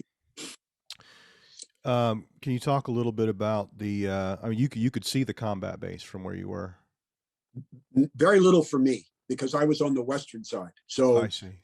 I was on the northwestern, just the downslope on the northwestern corner. To see the base, I would have to go to the other side. Okay. And I didn't go out very often. You know, I sometimes had to go over to the CP group. We had sometimes I go over and see my company commander. He talked to me about this. He said, we're going to get B-52 strikes soon. So you can't have an artillery mission going unless it's really dangerous because they don't want rounds hitting bombs in the air and screwing everything up. So I learned sometimes that I know the B-52s were coming. And there were other times, one time we had 226 had a Catholic chaplain, Father Raymond Brett. He was from Philadelphia. I learned all this later. And he came up, he went out to 558 by helicopter. Then he flew up to 861 Alpha. And then, because there was a path between us and 861 Alpha, he came up with his assistant, Corporal Chin. And the word was passed to us that they would call us on the landline. It did it by platoon and fire team, but I'm independent. But somebody said, we'll call you when it's your turn if you want to come. And Father can give you plenary indulgence and communion if you want it. So when it was time, David and I went, and Dave said, well, look, I don't believe in any of that. I said, what do you care? Just go get it. So it doesn't matter, you know, he doesn't care. You'll get blessed by a priest anyway. And so we crawled over there and he only spent a couple minutes with each person. He couldn't say mass. He was just doing a plenary indulgence, forgiven for everything, do a cross on your forehead and give you communion. He's done. He needs to get to the combat base. So he's going to work his way to the LZ. And just as he's starting to go down with his assistant, we take a bunch of incoming. So they dump in the first bunker they got to, and he came into our bunker, Father Brett. And he said to me, Mannion, huh? He said, you ain't related to anybody in Philadelphia? And I said, no, Father, we're not. He said, I know a lot of Mannions in Philly. And I said, well, they're probably distant cousins somewhere on the tree. And he stayed and talked to us a little bit. And his assistant was in the next bunker over. And then maybe 30 minutes later, he departed down the LZ. He wanted to go out that very afternoon to the next hill, but it was getting dark. So they told him he had to wait overnight, and he did. And the next morning he was in the trench line, which is zigzag down by the airstrip. And he's with his assistant, Corporal Chin. And they took a lot of incoming, and an NVA rocket detonated right between the two of them. Killed them both, only because he got held up on 861, get down there, and then he couldn't fly out that afternoon. He had to wait till the morning, and it cost him his life. He's buried in Arlington. His name's on the wall, and so is Corporal Chin, and he's buried on top of him in Arlington. Yeah. Yeah. I feel like, did you listen to the episode on chaplains? Because I feel like that name came up. I did not, but it's possible. I'll look for that. Yeah, I will look for that. I know there are only 16 chaplains on the wall, and Tim and I talked about at the beginning of that episode. I'm having a conversation with one of my colleagues just about the chaplains on the wall. I think he and I talked about 3 or 4 of them. I feel like Father Brett was one of them. Possible. He was. Because I remember the assistant having an Asian name. I remember that. Yeah, Corporal Chin. He was a conscientious objector, and his mother didn't want him even going in, but he went in. He went through all the training at Parris Island. But when it came time to, and he fired his rifle at Parris Island, but when it came to go to Nam, he said, I can't do it. I just can't. He wasn't a coward. He became a stretcher bearer. Shit, those guys were out on the runway bringing in casualties and running casualties out to the choppers when they landed. And then he eventually became his assistant. And when they were killed and both returned, his mother was bitter. They lived on the Chesapeake shore, and she didn't want her son buried in Arlington. She was totally opposed to it. She said to her surviving children, when I die, if you want to move him, you can do it, but not while I'm alive. And 20 years later, she did pass away. And those kids contacted the Navy Department, and they exhumed the body out on the Chesapeake shore and did a convoy to Arlington, and he was placed in the ground above Father Brett. in the same, not the same tomb, but one on top of the other, the way they do that. Right. And it was, and they named the chaplain school in Newport, Rhode Island, is the Father Raymond Brett School for Chaplains, for Navy chaplains. Yeah, maybe he was one of the guys that got. Yeah, sure. Yeah, I'd have to go back. I mean, that was a long time ago that we did that episode, but I feel like it sounds really familiar. Yeah. So, can we talk a little bit about the end of the siege, the final days, and how you got out of there eventually? And yep. So I did hear your thing on music, on music and music from the '60s. Now people weren't buying tape recorders and shit like that. I mean, that wasn't happening in infantry companies in I Corps. But on the Hill, we had a guy, William Huff. He was related to the former linebacker for the Giants and the Washington Redskins, who just passed away this year, Sam Huff. He was a great professional football player. He was a distant cousin. And this guy was big, and he was very heroic that first night, contending with the NVA in the trench line. And he had a radio, and at night you could pick up armed forces. And I'd sometimes go down there, or Dave and I would go down there and listen in for an hour, but you couldn't hear it in the daytime. He got promoted to corporal in February. And as a way of paying him back for his heroism that first night, he didn't have to do it, but they sent him to Okinawa to NCO school. So he goes down to so I gave him $15, and I said, when you're in Okinawa, can you buy me a radio, like that little transistor thing? And he said, sure. So he took the money. He's down at the combat base, and instead of staying in the trench line, he's wandering around looking at the supply dump, thinking there's anything he can steal and put on a helicopter going up to us. Rockets came in and killed him. I went down to his bunker in the trench line and took the radio. And the next thing I know, his squad or fire team was right outside our bunker, wanting to know where the radio was. And I told him, I said, look, I gave him $15. I'm sorry that he passed away, and they wanted the radio just as much as I did. The company commander had to come over and listen to it, and they finally gave me the radio. So for the rest of the siege, we had this little radio. We could only listen to it at night. And in the very early morning hours before the sun really came up, we could still hear it. And I remember running artillery missions or airstrikes and hearing Green Tambourine and Love is Blue by Paul Muriat and his orchestra. Those are the two songs I remember. They played others, but I just, once the daytime came around, you couldn't hear anything. And then my radio got lost in transportation somewhere, so I never heard another radio broadcast again. Towards the end of the siege, things began to lighten up. We weren't taking the incoming that we had been. You couldn't really safely stand up, but you could be outside in the daytime, sitting and not staying in one spot too long. And you couldn't congregate with 5 or 6 people and bullshit, but you could be out, especially if you were near something to dive into. And that's where some of those pictures were taken of me with my Converse black lows on, and we could sit out, that one with me with the binoculars, and you can see my helmet. I'm standing up in the porch there. Then we were told we had to put anything we didn't need in waterproof bags. They call them Willie Peter bags, WP, Willie Peter bags. It has a plastic lining on the inside. So because you said you're going on the attack, and you guys aren't in shape because you haven't been on the field for months. You got to lighten up. Just ammo, water, grenades. And so I put my radio in there. I put a Chinese disarmed hand grenade, a little pineapple thing with a wooden handle. I put a Red Star belt buckle off the guy with the map case, and my camera, my Kodak Instamatic 126. I put all that in my wallet, everything. And when we left 861, they flew all those down to the combat base, and they just sat out in the rain for days and days. And Marines being Marines, guys went over there and just went through all that shit. So somebody got a radio and a belt buckle and whatever. But we left on the 12th, and they flew Kilo Company from 861 over to 881 South. That was Easter Friday, Good Friday, on the 12th. And then my company in Lima were already there. They flew, India was over there, and they flew Lima company up from the combat base. So all 4 companies in the 3rd Battalion, 26 Marines were on 881 South. And there wasn't room for us, and they weren't making any room for us, and when we left 861, the guys from 861 Alpha came up and took over our lines there. and the 861 Alpha was abandoned. They just let it dry away, you know. And then, so we arrived on the 12th. It was terrible because there was no place to hide and no place to really dig in.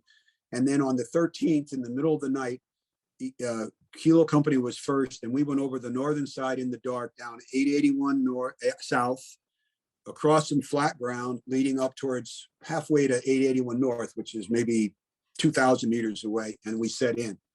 And then the other two companies came down early in the morning. And on Easter Sunday, on the 14th at sunup, all three companies attacked 881 north online. And I'm telling you, it was like out of a World War II movie, because they had put 950 calibers on the western side of the trench line on 881 South. They had a dozen 106 recoilless rifles. We were having airstrikes, artillery was firing, and we advanced almost online, like you'd see in World War II movies. And all the stuff on 881 South was firing directly over our heads, just churning the ground up, churning it up. And then further on was the artillery that I was controlling my sector and calling in shifts and moving whole grid squares at a time. And we eventually got up onto 881 South. They killed a bunch of North Vietnamese up there, but most of them fled to the north and down into the valley. Mm-hmm. And we sat there for about an hour. And then people are thinking, Jesus Christ, I don't want to be out here. This is a long way from, you know, there's 3 105s on 881 South that can reach us, but it's really at max range for 105s at the base.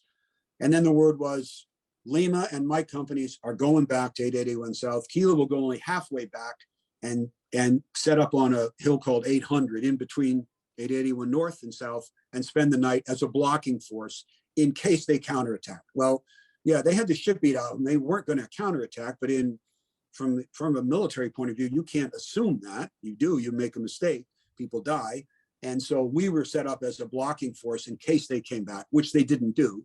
Mm-hmm. And then in the morning, they're lifting people off 881 South. The 26 Marines are leaving Khe Sanh on the 15th and the 16th of April for good. And other units are coming in. And we're down on that flat hill 800. And I had become really close friends with one of the lieutenants, Fordham, the one who helped me out on that when I did water, when I shouldn't have been doing fill in canteens back in October. And he was from Texas, actually lived in Mexico. His father worked for Coca-Cola. He'd gone to Baylor. So he's Texas football. I'm Notre Dame football. We both read. We exchanged books when we got him from home.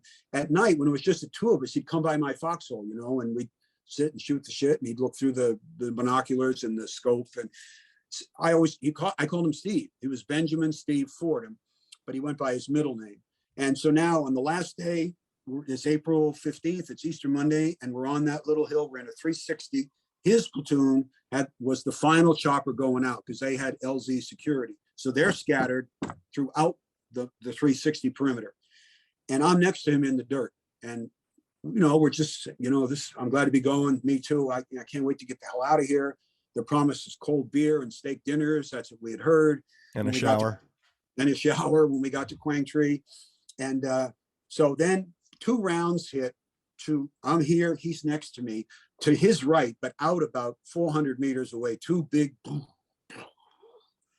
And I look over and he looks over and looks back at me and I goes, Jesus, I said, I hope nobody's adjusting those things. He said, if they're as bad as you are, they couldn't hit shit, you know, don't worry about it. And then 2 helicopters leave with the first 2 platoons. The 3rd helicopter is for the CP group. I'm getting up to run to the ramp of that 46 and get on. And he squeezes my hand and he says, I'll see you at the combat base. And it's like a 5-minute flight. So I land. As I'm leaving, before the ramp comes up, I'm one of the last people on. I can see that he's already up, standing by, waiting for the last helicopter to land. And his men are starting to get up and converge. And then the ramp goes up and I don't see it. And then I get down to the base and I wait. And 7-8 minutes later, they land. And they're carrying 3 guys off the helicopter who are dead, and one of them's Lieutenant Fordham. The round had hit right at his feet, Michael, and killed 2 other Marines right there, wounded at least 9 or 10 of them. His radio operator was killed, Chris Patterson. Another guy was killed. I didn't know him. I didn't know him. And the 4th guy was many wounded, but one guy was so badly wounded, he was medevaced to the repos, and then he was medevaced to Japan. And a week later, he died of his injuries in Japan. That's how badly he was hurt. Because that FO was good. And he put those rounds right in the landing zone. And it cost him his life. It cost Steve Fordham his life. You know, it was beyond belief, really.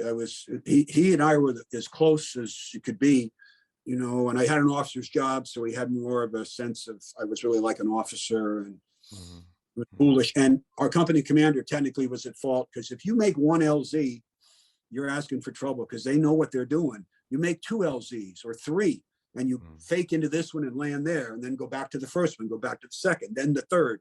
But he only had 1 LZ. That's all it took. Bill Dabney, who was in charge of 881 South, married to Chesty Puller's daughter, he said that was the only time he cried in Vietnam, watching those rounds hit. He said to his radio man up on 881 South, that bastard he doesn't have more than 1 landing zone. And then the rounds started hitting, the guy adjusted him, and Lieutenant Fordham got killed just like that. And his was the first name I found on the wall when I went in 1982. Do you remember what panel that is? It's to the right, going towards the Washington Monument. It's only about, I don't know the number off the top of my head. It's about where the wall is only about 4 feet high there. And in the second row, and right, almost close, not right next to him because it's alphabetical, but in that same block is the other guys. Patterson, his radio operator, is there. Chris Patterson, and the 2 other guys who died there. But that's part of another, that's a wall story, you know? Yeah, so we get down to the base, and I wait. He doesn't come off the helicopter, except his body comes off. I'm distraught. And then somebody pulls up in a Jeep, and it turns out to be the guy who went back to Vietnam with in 2000, Glenn Prentice. And he was from the Charlie Battery, and he was looking for me. He didn't know what I looked like. He just knew me by reputation. And he said, man, you know, I'm looking for Mannion. So he's over there, he's over there. And then he said, I got to take you over to Charlie Battery. So I hopped in the back of the Jeep with my radio operator. It wasn't David anymore. It was an Indian, Ralph Wayne.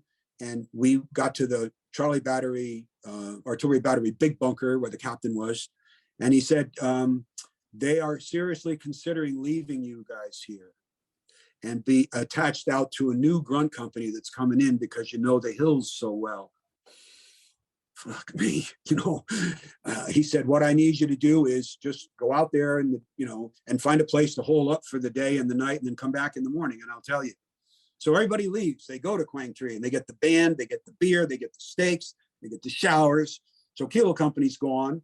And every morning, Chief and I would go over to the CP, Charlie Battery CP bunker. We didn't go far away from it, but no one welcomed us in their bunkers. We had to kind of find an abandoned foxhole or something. And on the 19th, so 4 days after, 20th, I think, 4 days after everybody else had left, we showed up, and he said, go down to the LZ. They've changed their mind. You're going to go to Quang Tri. So we worked our way to the LZ. I remember taking all my grenades and giving them to people. My M16 clips, gave them to people. And then we got on a helicopter, and we landed at Quang Tri. And there was a shower unit there. There was no band. There was no cold beer. There was no steaks. But we did get to stand under these showers, and the water just ran red down into the drains. It wasn't a little plug. It was, you know, water that was pumped in, and we could stay in there as long as we wanted, you know, scrubbing with soap and towels, and other guys too. We weren't the only ones. And but I hadn't shaved, and I never shaved. That's why I had a mustache then. I never shaved my mustache because all the shaving I did on the hill was just dry shaving, which you can do if you're careful, because I just didn't like all the, you can't dry shave your upper lip. You just can't do it. So I'm filthy. I haven't shaved in 3 weeks, and I've got this mustache to go with it. I haven't shaved in 3 weeks, and I get my shower. They give us clean utilities, and I ask where Kilo Company is, and they point us in a direction, and we head off in that. And we get into the perimeter. I start recognizing a couple of people. I see my company commander, and before I can get there, the first sergeant showed up, and he said, who are you two people? What are you guys doing here? I said, sir, we're the FO team for Kilo. He goes, you're a goddamn disgrace to the Marine Corps. You haven't shaved. You're not shaved. You got a mustache. What the hell's going on here? My hair was real long. I hadn't had it cut in 5 months. Right. You know, it had been cut in 5 months. So it was really long, not hippie long, but it was long. He said, you're a disgrace to the Marine Corps. I don't want you going over and seeing the company commander like that. Go find a place to get, you know, shave and get a haircut somehow. That's why I hated the Marine Corps. I mean, that's what I hated about the Marine Corps. They could be so petty like that. So we said, okay, yes, sir, yes, First Sergeant. And then he stormed off, in his nice starch utilities with his shine jungle boots and his cap that fits so nice. And we waited about a minute, and then we just kept going over to the CP unit and checked in with Captain Sneed, then a different one, our first guy who was, our first guy got wounded the first night. And he was gone. So we had Paul Sneed after that. And then we eventually found a place where there was water and a kind of a bathroom, and we borrowed a razor and we shaved, and at that point I had not mailed the binoculars home. I had mailed my map home. I guess I didn't mail my map yet either, but I had mailed a fin assembly and a towel that had been shredded by an 82 round back in October. Now I have the binoculars, and I got to get rid of them because I can't carry two anymore, and I can't ask my radio operator to carry a pair. His radio alone weighed 27 pounds, plus 50 pounds of gear, and his helmet is flat. So I found a box, I wrapped it up, I got some tape, and I wrote Michael Crone, 440 Whitney Avenue, Hampton, Connecticut, zip code. And then for the return address, I put my college roommate, Ralph Blake, Alpha Company 19 FMF, whatever the zip code was. And I went over to the post office with this package, and some clerk in there in his nice clean utilities. He says to me, "What are you mailing home?" I said, "Just extra socks and insect repellent." He said, "You got ID for this?" I said, "Hey, I just got out of Khe Sanh. Can't you tell by my face and my skin? You think I have ID?" And he said, "You were at Khe Sanh?" I said, "Yeah, we were there from December, through the whole siege." He said, "Okay." And he took the package. Mm-hmm. And my buddy got it at his house in Hampton, Connecticut. And then when I came home in October, those binoculars were waiting for me. They're downstairs right now. They're really valuable. What do you remember about leaving Vietnam? I left Vietnam on the, they gave us a couple weeks just to stand down in Quang Tri. We had to go guard a bridge overnight. Wayne and I, the Indian, as the FO, but they left us alone. They had to. We were physically beat up. Mm-hmm. And then we went on a big operation down below Da Nang in Arizona territory. It's near Anhua, dry and dusty, and it was May. And we were going to be out there for a period of time. And as I said, Paul Sneed didn't like the fact that I was enlisted, nor did the first guy. So we were out about 10 days. It's middle of May. And Captain Sneed came by my foxhole, which I had dug with Ralph. He said, we're getting ammo. There were rivers there, streams, so water wasn't an issue. We're getting ammo, sea rats on resupply in the morning, and a real FO, Lieutenant so-and-so. Okay, another reason I hate the Marine Corps, I wasn't an FO to him because I wasn't an officer. And I did a lot for them. I did a lot for him in that company, but anyway, we're getting a real FO tomorrow. And I said, am I going to stay and be the scout? He said, no, you're going to go back to Charlie Battery. And they're up at Camp Carroll. So I said goodbye to Ralph in the morning and a couple of guys around that I knew fairly well, and then shook hands. And then I got on the helicopter and they flew to Da Nang. It was Ho Chi Minh's birthday, and the base was on 100% alert. And it was like, everybody's, and I'm thinking, you guys have no idea what incoming is. And it was a joke, really. And then the next day I flew up to Camp Carroll, and they put me in charge of a fire direction center at night. And I had to clean up a little bit more. And that's where the targets get plotted, and the FOs call them in, and the guys who work on the table. And I didn't know what I was doing. I'm supervising 6 or 7 guys, and I have no idea what I'm doing. So I went to see my company commander after 2 nights. I didn't sleep either night. I barely slept in the day. And I said, sir, I need to do something else. And he said, why not? He said, you come here with great, you have your reputation as an FO was terrific. Your conduct proficiency reports are fantastic.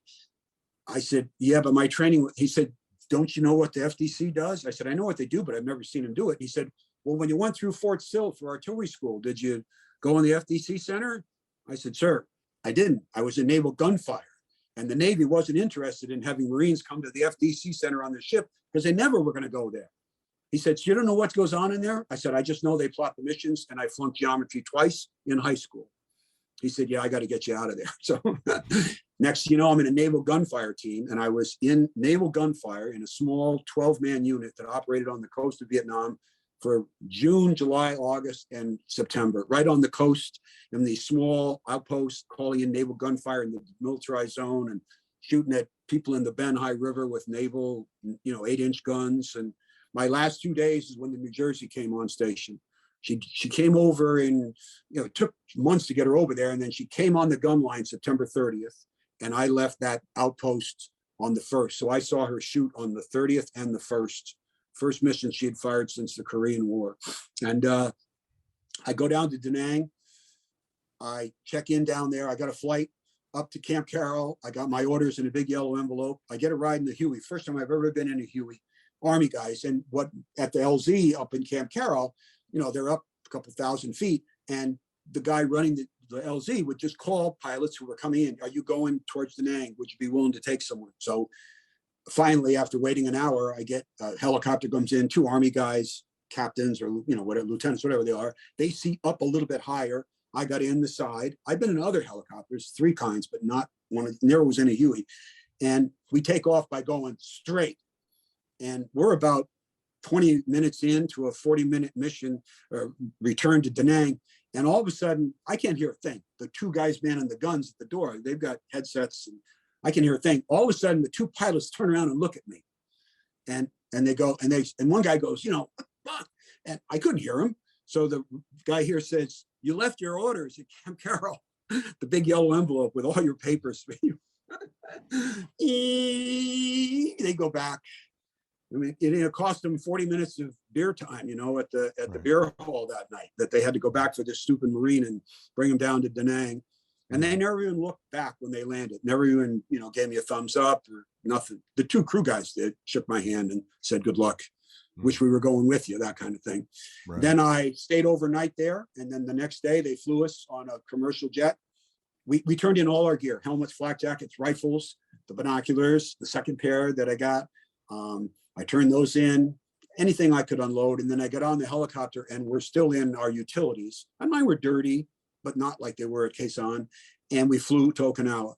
And we had put our 2 duffel bags in a warehouse when we left 13 months before. And when we got to this warehouse, it was a long, like a train station. The whole platform was lined with our bags. Mm-hmm. And you had to go around and find your bag. And then other bags stayed there because those guys weren't coming home, or they'd been medevaced and they weren't ever going to see their sea bags again. And we went to Okinawa. And we spent 3 days in Okinawa. And then I got my flight on a Continental jet from Okinawa right to El Toro. And it was because with the trade winds going with us, instead of fighting the jet stream, they didn't have to land on the way home. They had enough fuel to do it nonstop. Plane full of Marines and some Navy corpsmen. And we go through at El Toro, they're going through our equipment. Now, if you're an officer and you had an AK-47 in your duffel bag, they wouldn't even look at those guys, but all the enlisted guys, they made sure you weren't bringing home grenades and AK-47s. And so the only thing I had in there that wasn't supposed to be there was a can of peaches from sea rations. And he let me keep them. So then he said to me, the guy was checking me, he said, "So where are you going?" I said, "I'm going to Connecticut." He said, "Well, Jesus," he said, "get together with a couple of guys. It's only 8 o'clock. You can get up to LAX, get a cab with a couple other guys, go to LAX. You could fly out at midnight and be in Connecticut tomorrow morning." So I said, "Oh yeah." And I'm in a uniform now. It's got PFC stripes on it, but it doesn't have Lance Corporal or Corporal stripes because they stayed in the Foot Locker all that time, or the duffel bag, sorry. And they don't fit because I've lost weight and they look kind of baggy, but I don't care. I don't give a shit at all, And the 3rd day we're there, and then we get down to the airstrip and they call your name and you go up the ramp and you walk up those steps and you get on the plane. The stewardess says, welcome home. You're going home. And it's pretty, so now we're in California and they're going through our stuff. I get to LAX, just like he said. I go down. In those days, you could buy your ticket right at the gate. The gate attendants right there could take your money and you could buy a ticket and get on a plane. So it was either United or American. I don't remember which. It's flying to Chicago and then Hartford. And it's going to leave at midnight from LAX. It's the middle of the week. It's like the 4th of October. So I get on the plane. there's an aisle seat, and there are 3 seats. There's no first class, it's just all coach. And I get a window seat because I want to look out, even though it's going to be dark. And the plane isn't full, not even half full. So no one is seated 3 in a row. It's 2 or 1. And a guy in a business suit sat in the aisle. He was 40 years old, slightly pudgy, but he was dressed up the way people did in those days. He had a suit on, a businessman of some sort. And he took down this tray and he took his briefcase open, and he was going through his papers looking. And then he looked over and he said, where are you going? Where are you going? It was nice. Where are you going? I said, I'm going to Connecticut. I live in New Haven. He said, well, I have relatives in Massachusetts, something like that. He said, where have you been? And I said, I've been in Vietnam. And he said, did you see any action over there? Like that, with a more sinister kind of tone, slightly different. And I said, yeah, a little bit, but I'm lucky to be coming home, and I'm thankful to be coming home. And with that, he never said anything else. He just went back to his paperwork. And eventually, the plane's going to leave. They shut the door. The stewardess comes up. Sir, you have to raise up your tray and stow your briefcase, which he did. We take off over the Pacific, make a big right-hand turn, 180 degrees. Now we're heading across California towards Nevada. We get up to whatever cruising altitude we're at. And so it's 10, 15 minutes later. The plane's dark, just the little lights on. And the pilot took off the seatbelts on. And so as soon as that happened, I thought he was getting up to go to the bathroom. He pushed the button for the stewardess. And she came up out of the dark from behind me. I'm only 15 rows from the cockpit area. And she looked down at both of us and said, can I help you? And it was him. He said, yes. He said, I need a seat on this airplane as far away from this guy, and he jerked his thumb in my direction, as you can move me. That's what he said. And she said, oh, okay.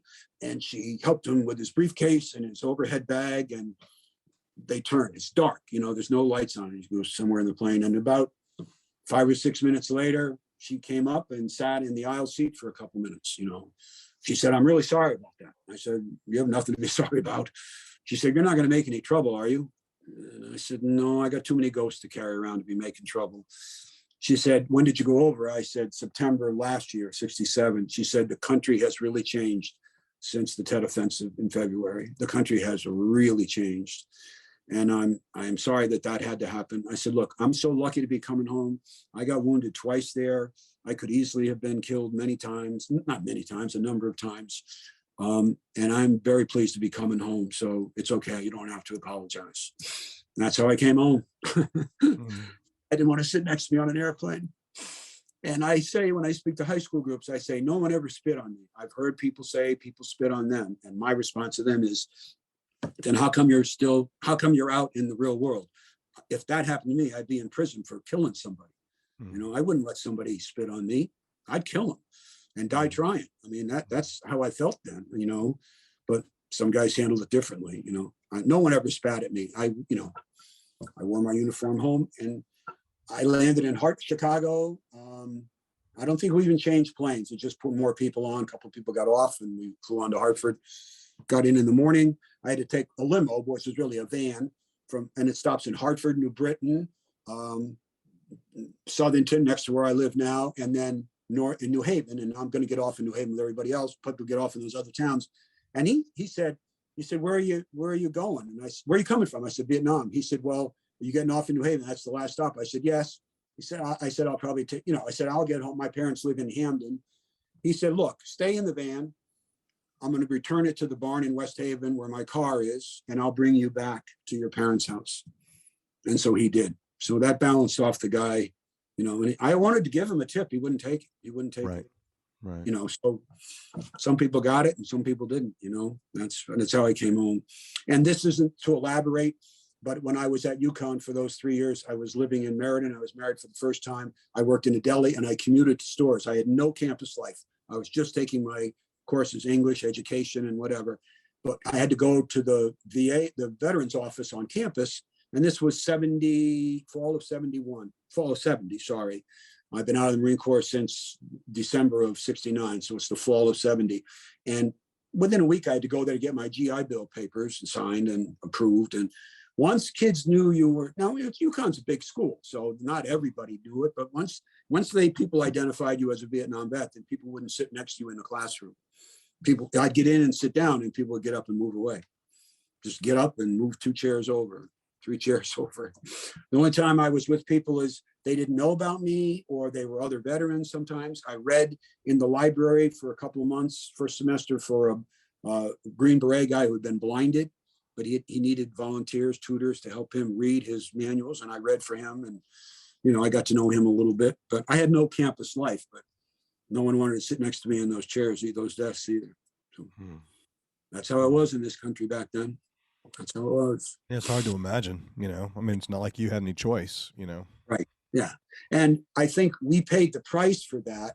But nowadays, people do say thank you to the men. You know, I think people are generally more accepting, although there's a lot less people in the military, like 2% of the population, I guess.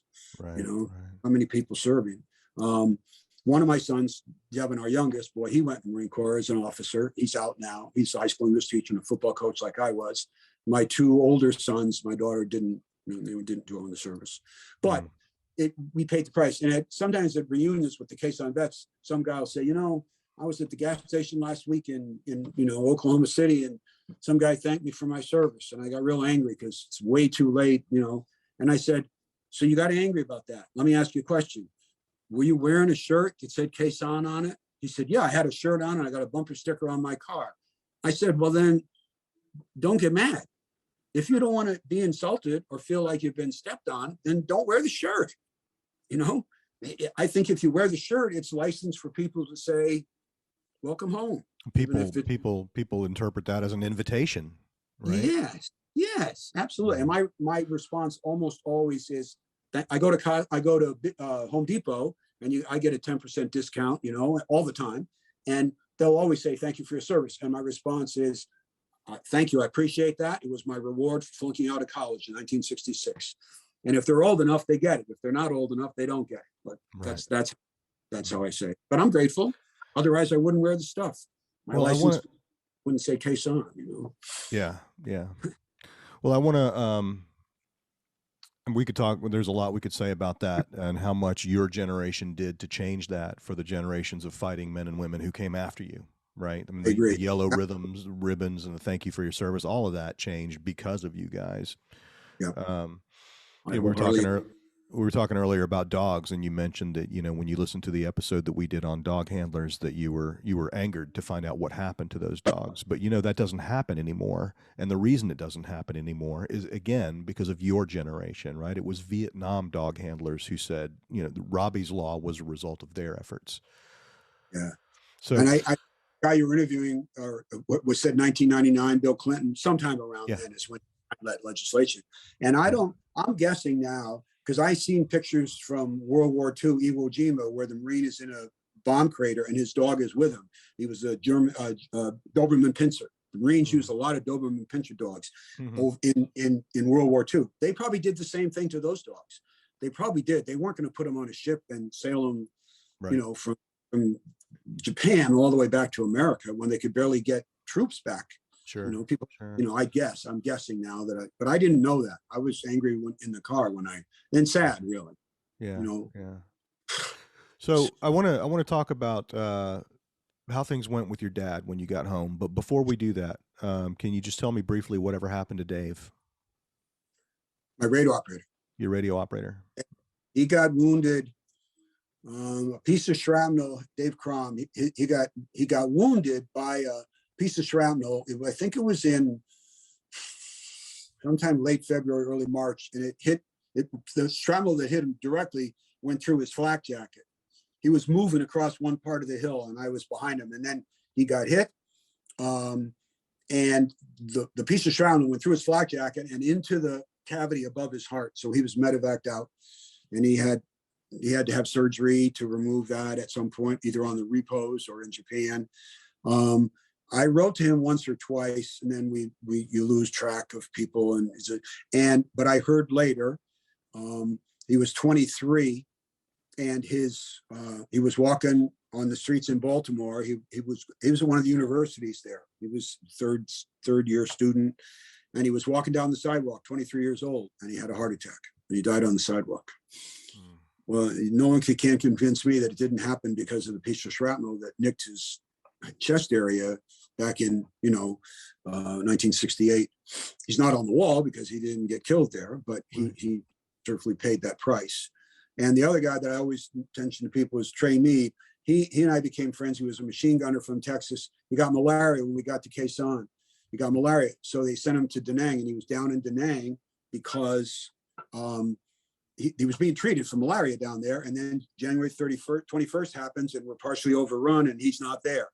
And he didn't come back to the Hill until February. And I got to know him on convoy duty real well. And so I have a picture of him and I on 861 at the end when we could stand out in the open. I'll send it to you. And he wasn't there for that opening night. And he felt so guilty about that he told me, when we were down in that Anwa, I said, you're rotating roughly the same time as me, right? In October. He said, yeah, but I'm going to extend for 6 more months. I'm going to go home for 30 days and I want to extend for 6 more months. And I said, why, Trey? I said, are you going to come back as a mailman or a clerk? Because they would do that. You could come back for 6 months and you'd be a clerk. You'd hand out surfboards at Da Nang, at the Red Beach and all that. He said, no, I want to go back to an infantry company as a machine gunner because I feel torn up inside that I wasn't there on the. I said, Trey, it wouldn't have mattered. You know that. He said, yeah, I know it, but I got to come back. And he did. And he was and I wrote to him periodically. And then he became, he got shot. The bullet went through this hip, came out his thigh, embedded his other thigh. It didn't lose any, it was no amputations, but he received blood transfusions in whatever battle zone they were in. They didn't know about hepatitis B in 1968 and 69. They didn't know about hepatitis B. And he came down with hepatitis as a result of the blood transfusion. The wound sent him home for good. He was from Austin, Texas. He was an only child of both parents were only children. He never got married. He worked construction jobs and he and I stayed in touch. He heard about my trip back in an email. Once email started and we were exchanging emails back and forth and still working. And he said, I think I'm going to try to do that. I think I'd like to go back. And I said, it was great for me. It was meaningful. I said goodbye to all these people. And next thing you know, we got an email from a distant cousin who said, I understand he died of liver cancer. He died in 2003, 2004. So he was a single guy all his life, never married, no children. And he eventually died of hepatitis B, liver cancer. And he was cremated and his ashes were scattered. And that's the last I ever knew about Trey. He was a real good guy. He could write, he could good sense of humor and he could write. He was a really good guy. And that's just fate, how that works out. And I wish there'd been more. And for David, when I was living in Meriden and going to Yukon, I was commuting 45 minutes each way. And the local newspaper sponsored a contest, my most memorable Christmas. And the winner was going to get a turkey, courtesy of the Record.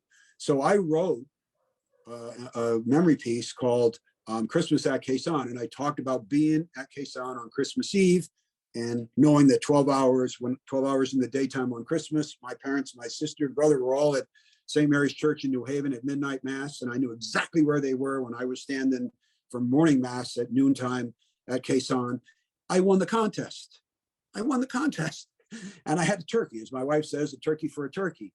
And then a couple years later, this is how I found out about Dave. A couple years later, I got a call from a woman in Texas who was his sister. And she said, our parish published a Christmas bulletin last year. This was like, 1985 or 86. They published, and we had a special Christmas edition at our church in Texas. And there was this whole story about Christmas at Khe Sanh. And I saw my brother's name and that you wrote it. So that's why I'm calling you. And she came up one time on a business trip and came to the house and I set up my slides. They weren't digitalized then. And I showed her pictures of her brother. And she sat there spellbound to see her brother in at least 40 pictures, from 1967 and 68. but then she disappeared into the mist and email hadn't really started yet. So, but that's how I found out how he died. He died of a heart attack. And so let's talk about your homecoming. You know, you didn't leave things on very good terms with your father when you took off. And when I was away at school, and my kids pay me back because they've done the same thing themselves, I used to never tell them I was coming home. You know, I would just hitchhike home from South Bend, you know, and I'd be there knocking on the door or opening the garage. I did it all the time. And so when that guy gave me a ride home in that shuttle, you know, the van, my parents had moved to a house while I was gone, but I knew the setup. But I had told everybody, including Joe, my best friend, I told everybody I was coming home at the end of October. My family was told that. I told Joe that. Anybody that I correspond, but I knew I was coming home on the 5th or the 6th. That was set in stone, you know, months ahead of time. And so I got home and I crossed the street and went up. I had to knock on the door because there was a garage code and I didn't have it. So no one knew I was coming home. And it was a Cape, and the steps right behind the front door were carpeted. We had a big glass door and, you know, winterized, and it was October. And so I knocked on the door, and I knew my mother was home. There were some lights on, and she opened up the door, and there I was standing there. And she didn't faint, but she fell backwards onto the stairs. I mean, it was such a jolt to see me standing there, you know. My dad was at work. He'd gotten out of the FBI around the time I was going in the Marines, and he became the chief clerk of Superior Court in New Haven. So he had been to law school, had a law degree, but he did his years in the FBI, got a pension from them, and he wanted to still do something. So he didn't want to practice law. He became the chief clerk. So he's in New Haven at the office. I know where he is. And so I talked to my mother, and I step into the Cape. I help get her up off the stairs. I look into what was the only little family room, and there was our old TV there in a big console with like a 15-inch black and white piece of crap. And we always begged our parents for an extra phone. No. How about an extra TV? No. So I look over, and on top of the TV are 2 4-inch square TVs with the little antennas coming up. You can find them in New York in those electronic shops and stuff. And I said, Ma, what's with the TVs? Because we never had, you know. She said, it's your father. He watches all 3 of the network news reports at 6:30 every night, because you couldn't tape anything in those days. So he had all 3 TVs on at the same time.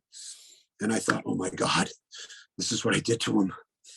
You know, he spent 13 months looking at 3 TVs every night. And Khe Sanh was big in the news in January, February, and March. And it was gigantic. It was on the news every night. And that was my father tuning into ABC, CBS, and NBC just on the chance.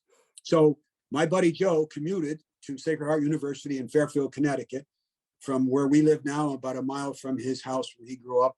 They're all out of that house now. And it's about a 40-minute commute. And that's where he got his degree. His grades were as terrible as mine, but he had a heart murmur. He wasn't going in the service anyway. He didn't worry about the draft. He got it. He went to this school. He commuted. And I had sent him the Binocs, you know, from 19, the guy in 19 to your name at 4050 Whitney Avenue, right down the street here. And so he had them. He wrote me and said, I got the Binocs, and I got them with the towel and the 82 fin assembly and all that, and the map. And then I said to his mother, what time is Joe coming home from class? Because I had a sense of his schedule. Say it's a Wednesday. I knew what his Wednesday or Thursday schedule. She said, he's generally here about 11. So I said, no, this is before I saw Mrs. Doherty. I'm with my mother. So she spends an hour with me. You know, she can't take her arms off me. She's holding me. I'm saying, Mom, I'm happy to be home, and it's great to see you, but just, you can't keep holding on to me. I'm not used to that. And, you know, then I don't drink coffee. I don't drink coffee at all. She made me a little breakfast and tea. And I said, you know, can you give me a ride up to Joe's house? It's about maybe 15 minutes to where, you know, he lived. And I could see Mrs. Doherty and all that, you know. And she said, sure, I can do that. And I said, because Joe gets home at 11. And then Mrs. Doherty or Joe will give me a ride home. So that happened. We pull up at 4050 Whitney Avenue, and his mother invites us in, and she makes my mother a cup of coffee, and they're sitting at the table chatting away and back and forth. We've been friends since 8th grade, you know, and their parents knew my parents. And so, and it gets to be like 10:30, and I said, isn't Joe coming home at 11? And my mother took the cue. She said, yeah, you probably don't want my car here. I said, no, you got to go home, Ma. And then Joe will give me a ride home. So I sat with Mrs. Doherty for a few more minutes, and then I said, you know what I'm going to do? I'm going to go up to his room, and I'll know when he comes in because he'll pull in the driveway, and I can see the driveway from his bedroom window. So I'll know, and I'll hear him. Just tell him that there was a package from Dennis, and I put it in your bedroom. So I went up to his bedroom and sat and looked at it. He had the best room for a teenage kid in the world. They had posters and plaques and maps, and oh my God, it was a fantastic room. License plates and everything. And so I waited, and I heard his car come in. I looked out the window. I could see him get out of the car. He opens up downstairs. They were in a colonial kind of a house. And I heard him say, hey, Mom, hi, Mom. And she said, oh, hi, Joe. How are your glasses? Good. A package arrived a couple hours ago from Dennis. I put it up in your room. All right. And boom, I hear him coming up the stairs. Boom, boom, boom, boom, boom, up the stairs. I'm in his closet with the door shut. And he opens up the door. It's partially closed. And he doesn't see a package on his desk or on his bed. And he turns to yell to his mother, where's the package? And I jumped out of the closet. And that's how I got home with him. It was beyond belief in terms of happiness. You know, he saved all 125 letters that I wrote to him. I've got them. They're downstairs, and I've digitalized all of them. And I'm going to donate them to the Texas Tech thing when I'm getting a little older. And so we bullshitted for an hour. We're trying my binoculars out, and you know, and then I said, you know, I got to get home. So he said, I'll give you a ride home. So we stopped at McDonald's, and he treated me at McDonald's and then drove home. And he said, maybe we'll go out tonight, or, you know, I'll come by. And I said, absolutely, come on by. Maybe you can have supper with us, you know. So he left. I don't go downtown to New Haven, you know.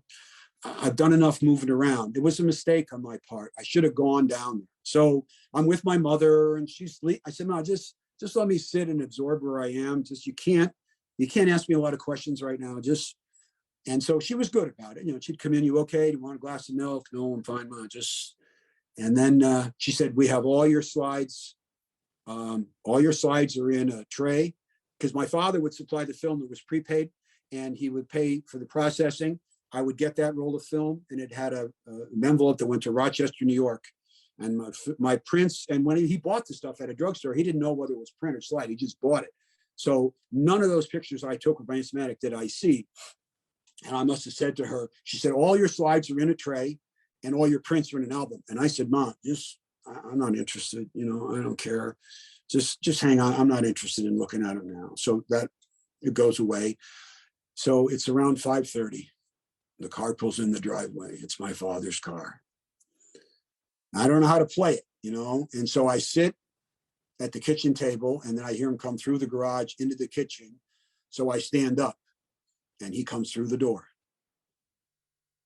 And he looks at me like, you know, like he's not seeing what he's seeing.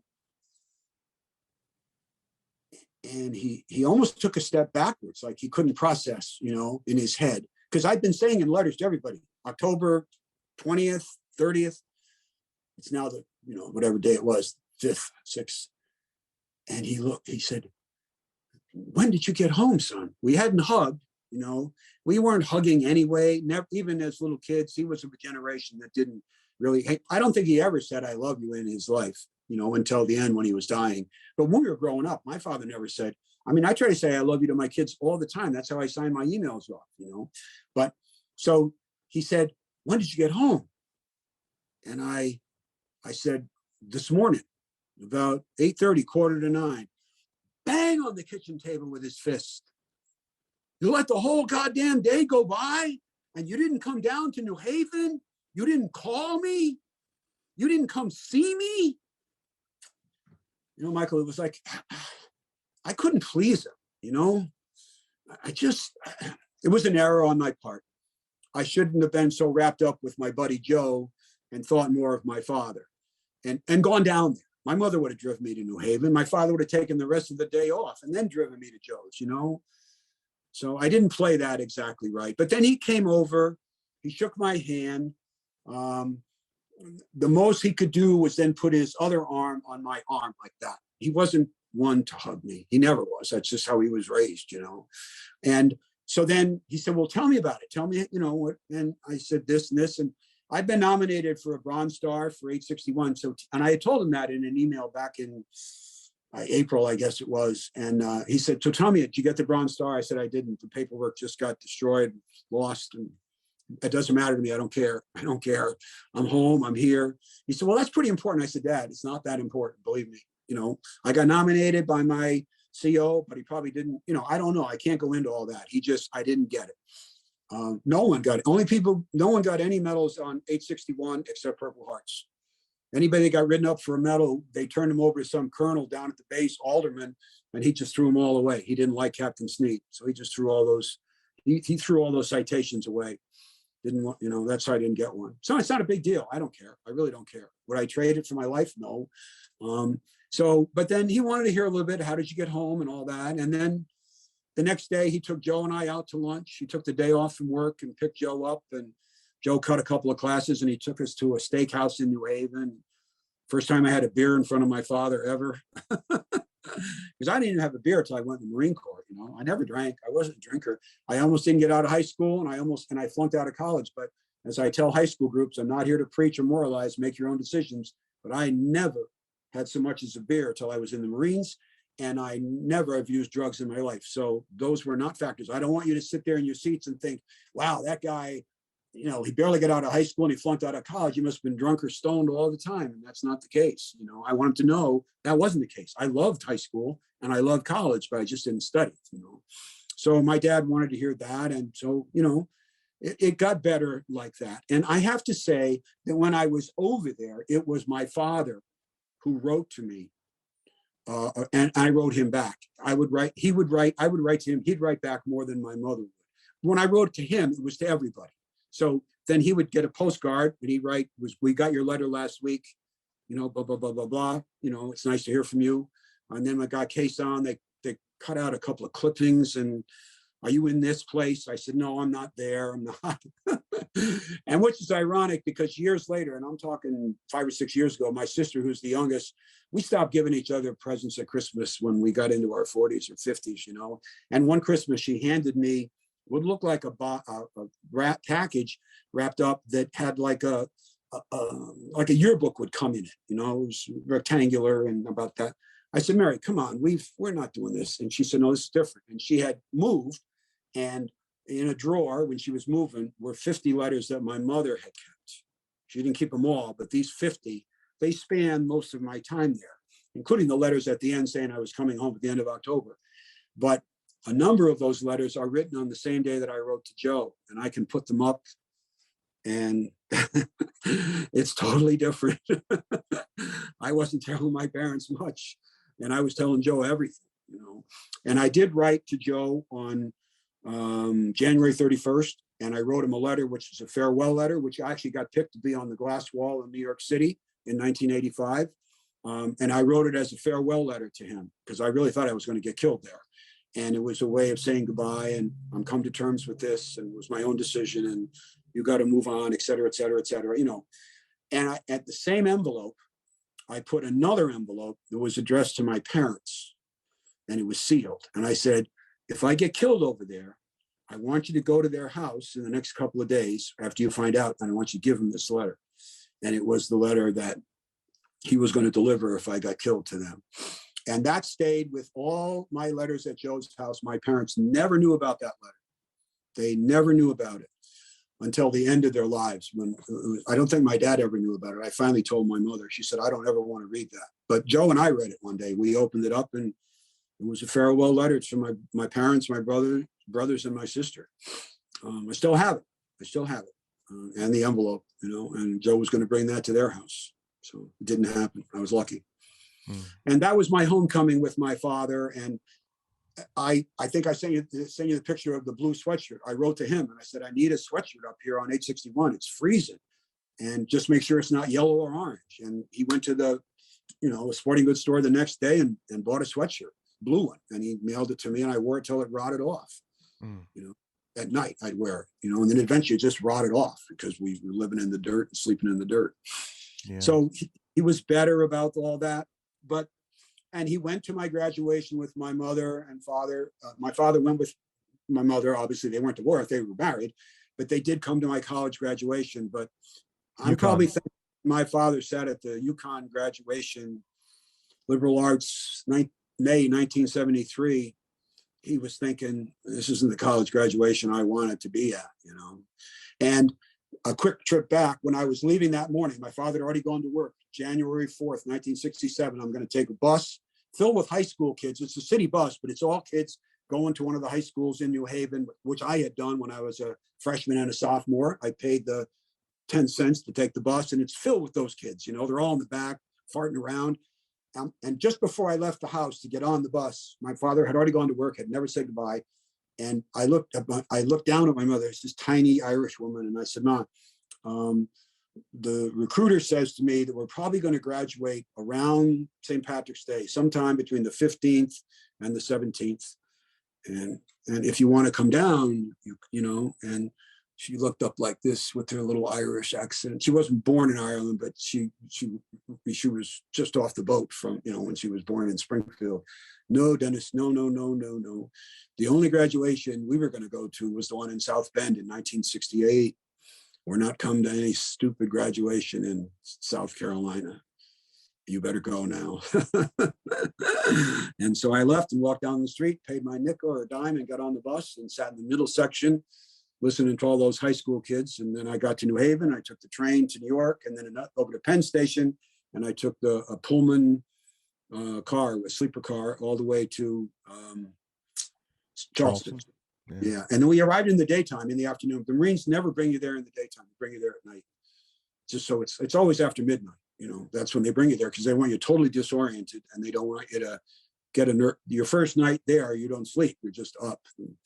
And the only thing I remember about that is we pulled in on this Greyhound bus with the driver. It's all coordinated with, you know, he's a civilian driver, and we go over the causeway. And even the wise ass guys on the bus, everybody shuts up. It's real quiet. It's 1 o'clock in the morning, and we come down this long drive area, and then there's the yellow footprints and big sign receiving barracks, and the bus pulls up. The air brakes let loose. The door swings open, and this big, he was black, but he could have been white or green. He steps on the first step of the bus, and he's not our drill instructor. He's just one of the guys at the receiving barracks. And he comes up another step, and you feel the bus move as he gets up. And the driver says, "Good morning, Gunnery Sergeant." And he goes, "What's so fucking good about it? It's 2:30 in the morning, and you got a bus full of motherfucking assholes." And then he turns and he says, "In another 30 seconds, I'm going to start my watch." And we're two on each side of the bus. Everybody had a little gym bag or a little sports bag with them. Some assholes actually had suitcases. And he says, "I'm going to give you guys 45 seconds to get off this bus when I say go. And I'm going to kill the people who are still left on the bus. Go."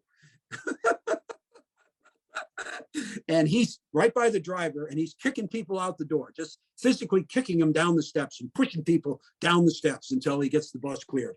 And it probably was more than 45 seconds, but it felt like it was less than 45 seconds. I was so thankful I wasn't in the back of the bus. I mean, people were trying to climb over seats just to not be, he wasn't going to kill anybody, but you don't know that, you know, he's just telling you that. And that's how we got to Parris Island. Well, but Dennis, I never, sorry. I have to interrupt you. It's we've been talking now for an hour and 45 minutes. It's okay. It's okay. It's all good stuff. I did at some point. I can't do it right now. Well, if you're willing, I would love to have a third conversation with you, because we haven't talked about your return to Khe Sanh. Yeah. Okay. Yeah, sure, Michael. I would love to do that at some point. I think we should. I think that would be an important part of the story. Okay. I know you went back more than once, but you know, if we could. I only went once. You only went once. I only went once. Glenn and some of those other guys went more than once. I only went one time. Okay. Yeah. And I would like to talk. I'd like to talk about that if you think it's, you know. Yeah, I think so. It's pretty significant, actually. Yeah. It involves Bill Clinton too, because he's the one that opened up the country again. You know, and we got arrested for going to Khe Sanh and climbing the hills without a permit. Right. And it was just scam to make money. But it involved the first ambassador to Vietnam, who was a former POW. I forgot his name, but he was involved in that. You know, just sort of a set the scene for us a little bit, and then talk about the circumstances that led to your visit to Khe Sanh. Right. What year was it exactly? It was 2000. I went back in July of 2000. 2000. July of 2000. Yeah. Clinton had opened up the country in 92, or established relations in, I think it was, I mean, 90, no, somewhere in the 90s, mid 90s. I don't remember the exact year, but they put an embassy up in Hanoi. And so the student who went on our trip and filmed it and put a 55-minute documentary out begins his video with, when I asked Mr. Mannion if he'd ever go back to Vietnam again, his response was always, only if I could stand on Hill 861 again. And so, but I had been asked by when I started teaching in 73, so we're just removed from the war.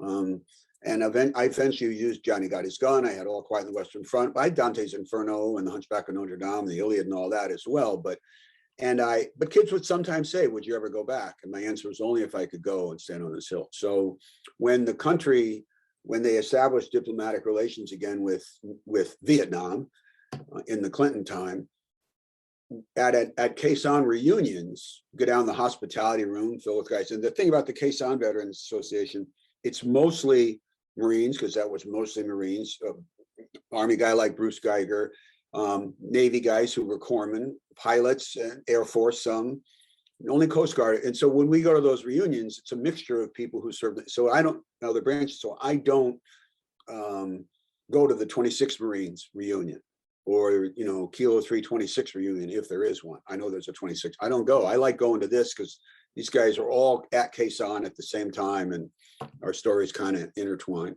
So there'll always be I remember 3 times, probably in 96, maybe 97, 98, in the hospitality room, there'd be somebody setting up a table who had something to sell, and it would be trips back, battlefield tours, that kind of thing. And I'd always walk over to the table and I'd say, you you interested? I said, well, I am in a way. What's the deal when you go to Khe Sanh? He said, we go for about 45 minutes. You know, there's lots to see up in that entire area, not just Khe Sanh. And I thought, well, all right, 45 minutes. That's definitely not enough time. I said, well, do you ever go on the hills? Would you? He said, no, there, it's prohibited. That's totally off limit. The hills are off limits, not permitted. All right, end of that, my conversation. Thanks. Good luck with you. I don't want to sign up. So in the next year, same table, different guy, same thing. We go to Khe Sanh, it's about an hour. We have lunch there now at a hotel, and then we depart. Can you go on the hills? No, you can't. So flash forward to 98, and I'm in DC, and I'm at the table. And while I'm waiting for the guy to look through his brochures to show them to me, there was a tap on my shoulder, and it was Glenn Prentice. And Glenn Prentice was a radio operator with India Company. He was attached out from the same artillery battery as me, Charlie 113. And he was attached out as a radio operator, technically for an FO up on 881 South. But he was also a jack of all trades, because he would go down to the combat base if stuff needed to be brought down there, and he'd come back. California kid. And he and I used to talk on the frequencies at night during the siege. Just dial up the frequency and see if he showed up, and then you could just talk. It's no radio procedure. So he always remembered my name. I had forgotten his name. I knew it was Glenn, but I just didn't know his last name. So he said, Dennis, it's me, Glenn Prentice. And I said, oh, okay. And at that moment, the guy at the table turned and said, here's the brochure, but we don't go on the hills.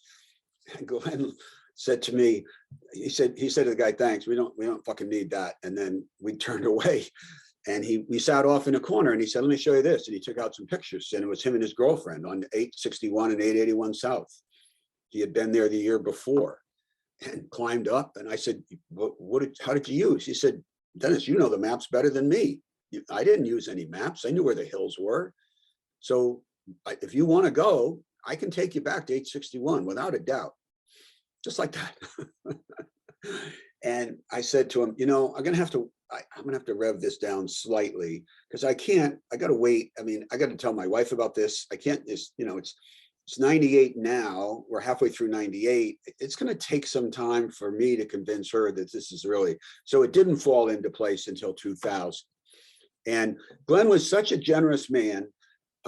When he had taken someone on the previous trip, he always made us take an empty suitcase, not an empty, a suitcase that you weren't using, but had to bring, and you had to put in it pencils and ballpoint pens and note paper and tablets for kids and vitamin pills, and that he would distribute that to people. So that was his way of saying, let's, you know, and then eventually what he started doing was, he's so generous. He went back and built a water treatment plant outside of Dong Ha for kids, you know, in a village. He also stopped taking extra suitcases, but he would always ask people for money, like $100, if whatever you can give. And then he took that money and bought stuff in their markets, pencils and tablets, and then distributed at the orphanages and stuff. He was really remarkable.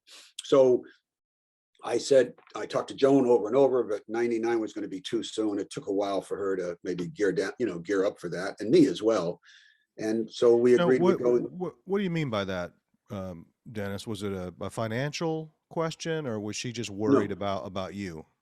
About me, yes. Yes, it wasn't financial at all. No, it wasn't financial. It was as if, you know, Glenn said, you know, we're going to go, we can go, I can get you there. You know, we don't do a tour, you know, we'll go up but it's safe, and, you know, you got to stay on the paths, et cetera, et cetera. It really was the emotional part. My wife, you know, we had 4 kids. She's not really eager to see me leave, be gone for 2 weeks and go all the way on the other side of the world to a place that had been such a dangerous place, you know, decades before. But she's a good woman, and she understands. I mean, she's, you know, other than a couple of people who've done documentaries with me, and now yourself, she knows more about 861 than anybody I know. You know, it's been part of me and part of her in some way. So the agreement was we'd go in July of 2000, and that's Glenn Prentice. He was an 881 South guy. Bob Arata had been friends with him for a couple of years out in San Diego. He was on 881 South as well. He was a forward air controller, and he was only a corporal. And his nickname as of the siege was the mightiest corporal in the world, because he ran airstrikes and ran all the medevacs and all the supplies into 881 South, you know. And the third guy that was going to go was Paul Knight. And he was the same thing. He was a forward air controller on my hill, and he was only a corporal. But he didn't have Bill Dabney as a spokesman, you know, Bill Dabney being, you know, married to Chesty Puller's daughter, et cetera, and pretty famous in the Marine Corps. So that was the initial group. And then Paul had been estranged from his son. They were from Seattle area, somewhere out in Washington, maybe not Seattle, but out in Washington State. He'd been estranged from his son since the boy was a teenager. And now the boy's a little older. He'd been in the National Guard. And Paul thought maybe if he could, if it would be okay with us, because his son come along, we said, sure, you know, in the hopes that it would, you know, better increase their relationship. So that's it. The 4 Marines plus his son. And then we were probably a month and a half out. So April, we're going to go in July, first week in July.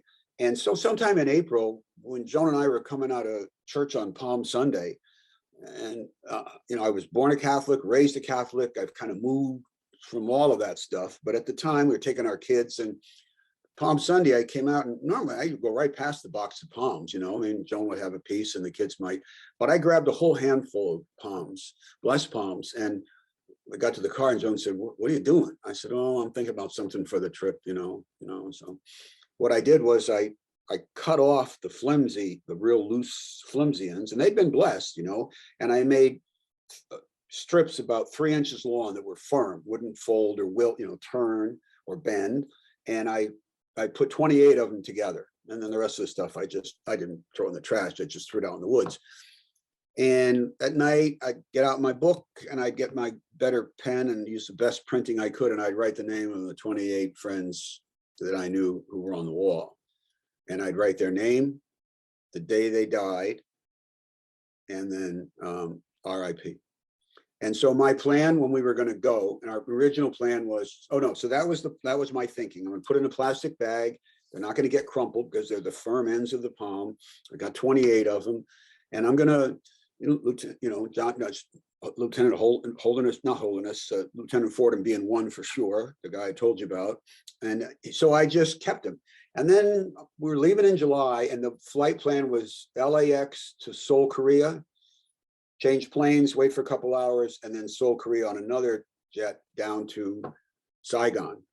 And then a couple days in Saigon to acclimate, get used to the hot, sticky weather, and then up to Hue, hire a driver. Glenn knew a bunch of people. On his 3 other trips, he'd met this guy or that guy, and we hired a van to take us up to Khe Sanh. And the original plan was we'd get to Khe Sanh on day 1. On day 2, we'd hiked 861. We brought tents, and we were small backpacking tents. There were 3 tents, and stay overnight on 861, and then travel 3,000 meters more across 881 South, where Bob Arata was and where Glenn was, spend the night, and then come down to the Khe Sanh village the next day, work our way back downtown, and then get in the van that afternoon and leave, or spend the night and then leave. So that was the plan. But just before we were going to leave, a woman, Donna Elliott, whose brother was in the Army, he was a crewman on a helicopter, on a Huey. When the day of the siege began, 21st of January, Longvay and Khe Sanh village got attacked, but it wasn't the big fight at Longvay that's coming on February 4th. This was a minor skirmish, but the NVA were probing the Army lines out there. So these Army helicopters were going in to assist, and one of them crashed. So Donna Elliott's brother, Jerry, his helicopter comes in fairly low to the ground just to check and see what might be going on. And there's 2 crewmen from the other chopper on the ground. Jerry jumps out to go to help them, but he's in the elephant grass, maybe 50 feet, 60 feet away from the actual crash site. And that's the last anybody ever saw of him. He was killed there. His name is on the wall right up there on panel 35, Jerry Elliott. And she had been back twice, once to Hanoi, once to Saigon, to see if she could find information on her brother. And so when she heard we were going to Khe Sanh, she asked if she would come along, and nobody had any objection. I mean, you wouldn't say no to that. So that really was the group. And when we got up to Hue, we stayed in Dong Ha, not Dong Ha. We stayed in Hue. I'm sorry, the real nice hotel. But Glenn said, "I want you to meet tomorrow. We're going to go up the sidewalk. I want to meet you, the family of a woman I met on my first trip. And I've used her as a translator. She was a college student." And so we did. Her family owns a little coffee shop right near the Citadel on one of the main roadways into Hue. And we sat on the sidewalk, and Glenn left.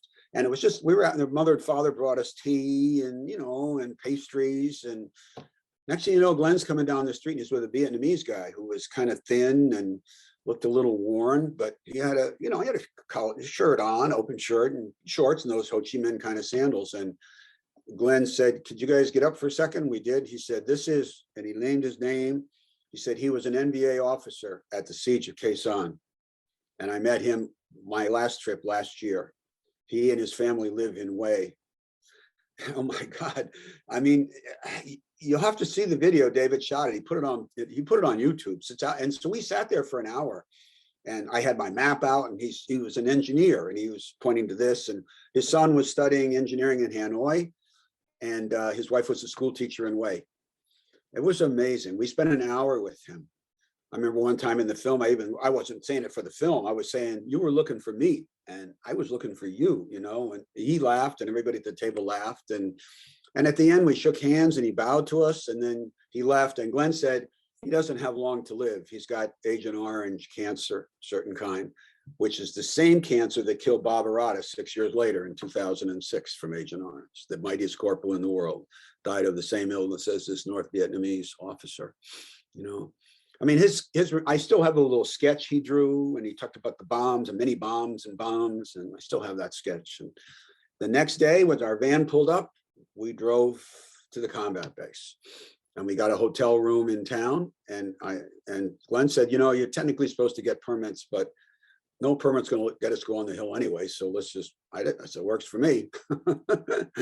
And after it started to rain, and it rained off and on. And then the very next day, we packed up with our packs, and we drove out on what's the old access road past the old combat base. That first afternoon, we went down to the base, and we looked around, and and I kept saying, "This isn't the runway." They say this is the runway. I know this isn't the runway. And people were saying, "How do you know?" I said, "Because the helicopter revetments aren't here. And eventually we went further and further to the north than the original. So they built a new runway just to make it easier for the tourists to get to, put down the tar and all.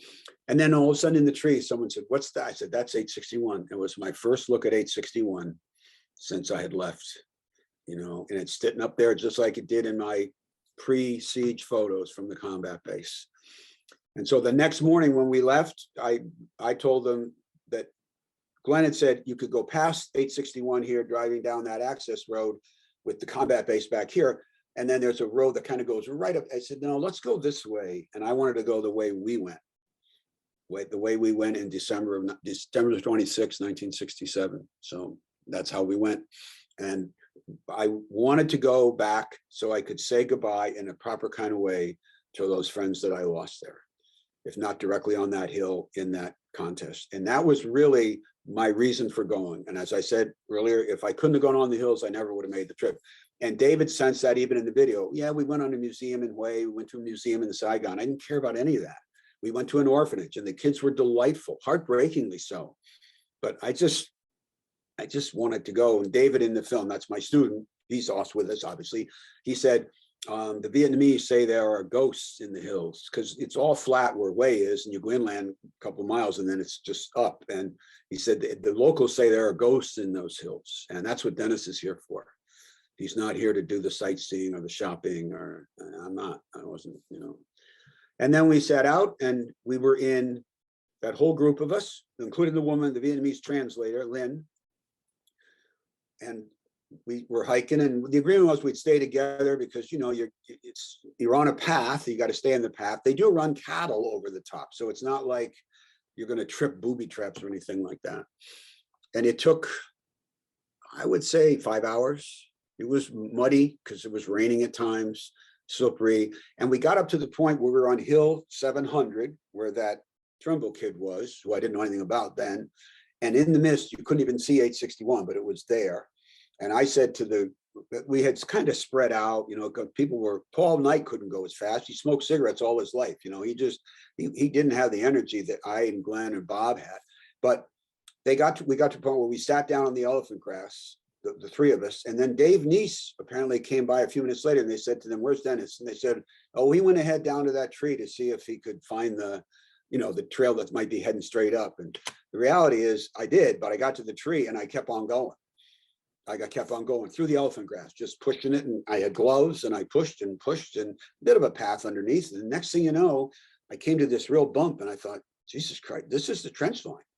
This is the old trench line right here.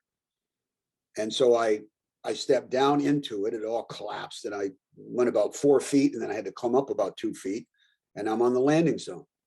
And it's got scrub grass on it, but doesn't have, jungle growth. It's got scrub grass.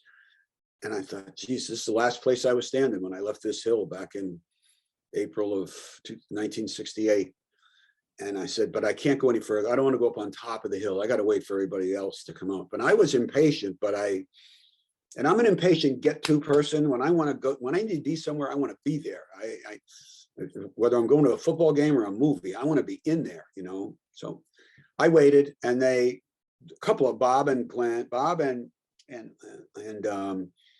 Glenn came along with Leanne, the translator, and she wasn't our guide. She was just to translate for us in case we had a language issue with somebody. And she really wanted to go. She thought it was a big adventure. So then by the time we got to the top of the hill, I got up to the top. Dave had arrived with the camera. And we were walking around for a little bit, and I kind of got my bearings. There was the ridge line over on the other side. And I didn't know whether you noticed it in the photos I sent you, but the triangular patch of trees is growing back now. It's going back in the same shape that it had been before the siege started. I could see the bomb craters over there and the artillery craters. And I thought, man, I'm responsible for some of that. And it's 32 years ago. It was 68 and now it's 2000. And I stood, and then I walked over, and all of a sudden the thick grass up on the top of the hill, the grass was thicker, probably 4 feet high in a lot of places. But I stepped, and I'm getting my bearings. I know this, and it slumped down, and I realized that the grass was a little lower and it was a different texture. And I said, that's the bomb crater. Our bunker was right next to this 2,000-pound bomb crater. So I took a step back, took another step behind me, and boom, boom, I went down into the ground a little bit, and that's where my bunker was. And so that's all of a sudden, on whatever day that was in July, in the year 2000, like 11th of July, 12th of July, sometime like that, I was standing in the hole in the ground, the spot that had been my bunker those 3 decades plus before, because all the sandbags we had were cloth and they all rotted away, the boards all rotted away, and everything just fell in, you know, all the rain and whatever they get. And it was beyond a belief to be there, especially since, like, if you're at the combat base, you can say, okay, yeah, there's 950 and there's 861, but I'm not sure if my bunker was really here or over there. But I'm on a small hill. I know it like the back of my hand. I know where I'm standing. I know what the view was looking straight out. So I knew exactly where I was. And then everybody arrived at that point. And I think I sent you a clip from the film where they came over down to where I was, and I'm pointing out like that down to one of the draws where the NVA had come through that night. That's what I'm doing, pointing. And it got raining worse. It was really raining. And the thought was, I don't know if we can, I don't know whether we can do this. The wind started to pick up, and I said, and I brought an old backpacking tent that Joan and I had used in Europe and some camping when we helped some kids in the summer, but it wasn't, I hadn't tested it. So it's a 2-man tent. It's got a nice fly on the top, keep out the rain. One of the other tents was brand new and fairly good. And then the big tent, it blew away. They were trying to set it up, and the wind was like 30 miles an hour, and it blew away. So a couple of them said, we've got to go back down. We got to go down. We can't stay up here in the dark with no tent. And what shocked the plans to go to 881 South. And David got into my tent with me, my student, and he's got his camera like this, Sony digital camera in the year 2000 that he borrowed from his work at Fox Sports News out in LA. And digital was just coming then. He's got this nice camera, and all of a sudden he's saying, look, the roof's leaking. You know, it's just all leaking. I look up there, there's water coming in every corner. And so he moved into the other tent, and then those people said they're going to have to leave. And Dave said, Dennis, I said, I'm staying. I don't care if I have to wrap up in my tent. I'm staying. I'll come back down tomorrow. And but Glenn said, well, I'll stay, and because we got the one good tent. And so as it turns out, everybody left except me, Glenn, Bob Arata, and Lynn, our translator. It was the 4 of us in a 2-person tent on the top of 861 with the wind howling. And you'd have to know Bob to appreciate what I'm going to tell you now. At reunions, he said he had gray hair, but beautifully done. And he and my wife used to talk about hair dryers. What's the best hair dryer to take when you're on the road? Or he was so conscious of his hair and didn't want to be fussed with, he didn't like his gear. So at one point I was really muddy from walking around and, looking in the trench line and stuff. And I said, can I use my hands to wipe can I use your towel to wipe my hands off with? And he said, no. I brought that, okay. I mean, kind of knew the answer. I just wiped my hands like this between my feet. And we get in the tent. Bob's on my left. I'm here. It's a 2-person tent, and there's 4 of us. And then it's Glenn. And then at the very other end is Leanne, the Vietnamese woman.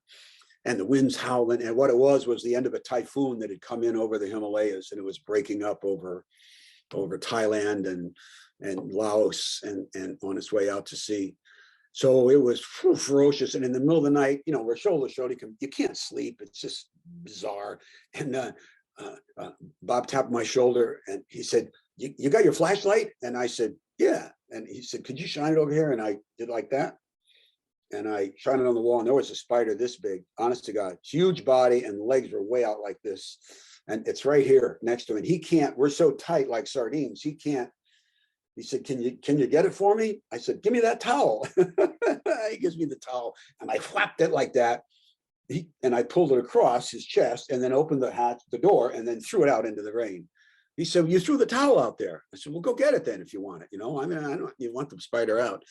That's how we spent the night. But in the morning, it was so terrible. The winds were howling, blistering, rain was coming down sideways. It was pointless to stay. We couldn't see. You couldn't see 100 yards outside, So very reluctantly, we left my tent there. The other tent had blown away. And the third one, we left it. I thought we'd come back up maybe. and down we went. And we got down to the access road, and the van we had hired for the 4 days, we had been driving back and forth. And I think Paul Knight may have been in the van with the guy, and we pile in, and he goes, we have to go right to the police station in Khe Sanh village. You're being arrested. Arrested, yeah, for being, and so drive right to the police station, which was, 100 yards from our hotel.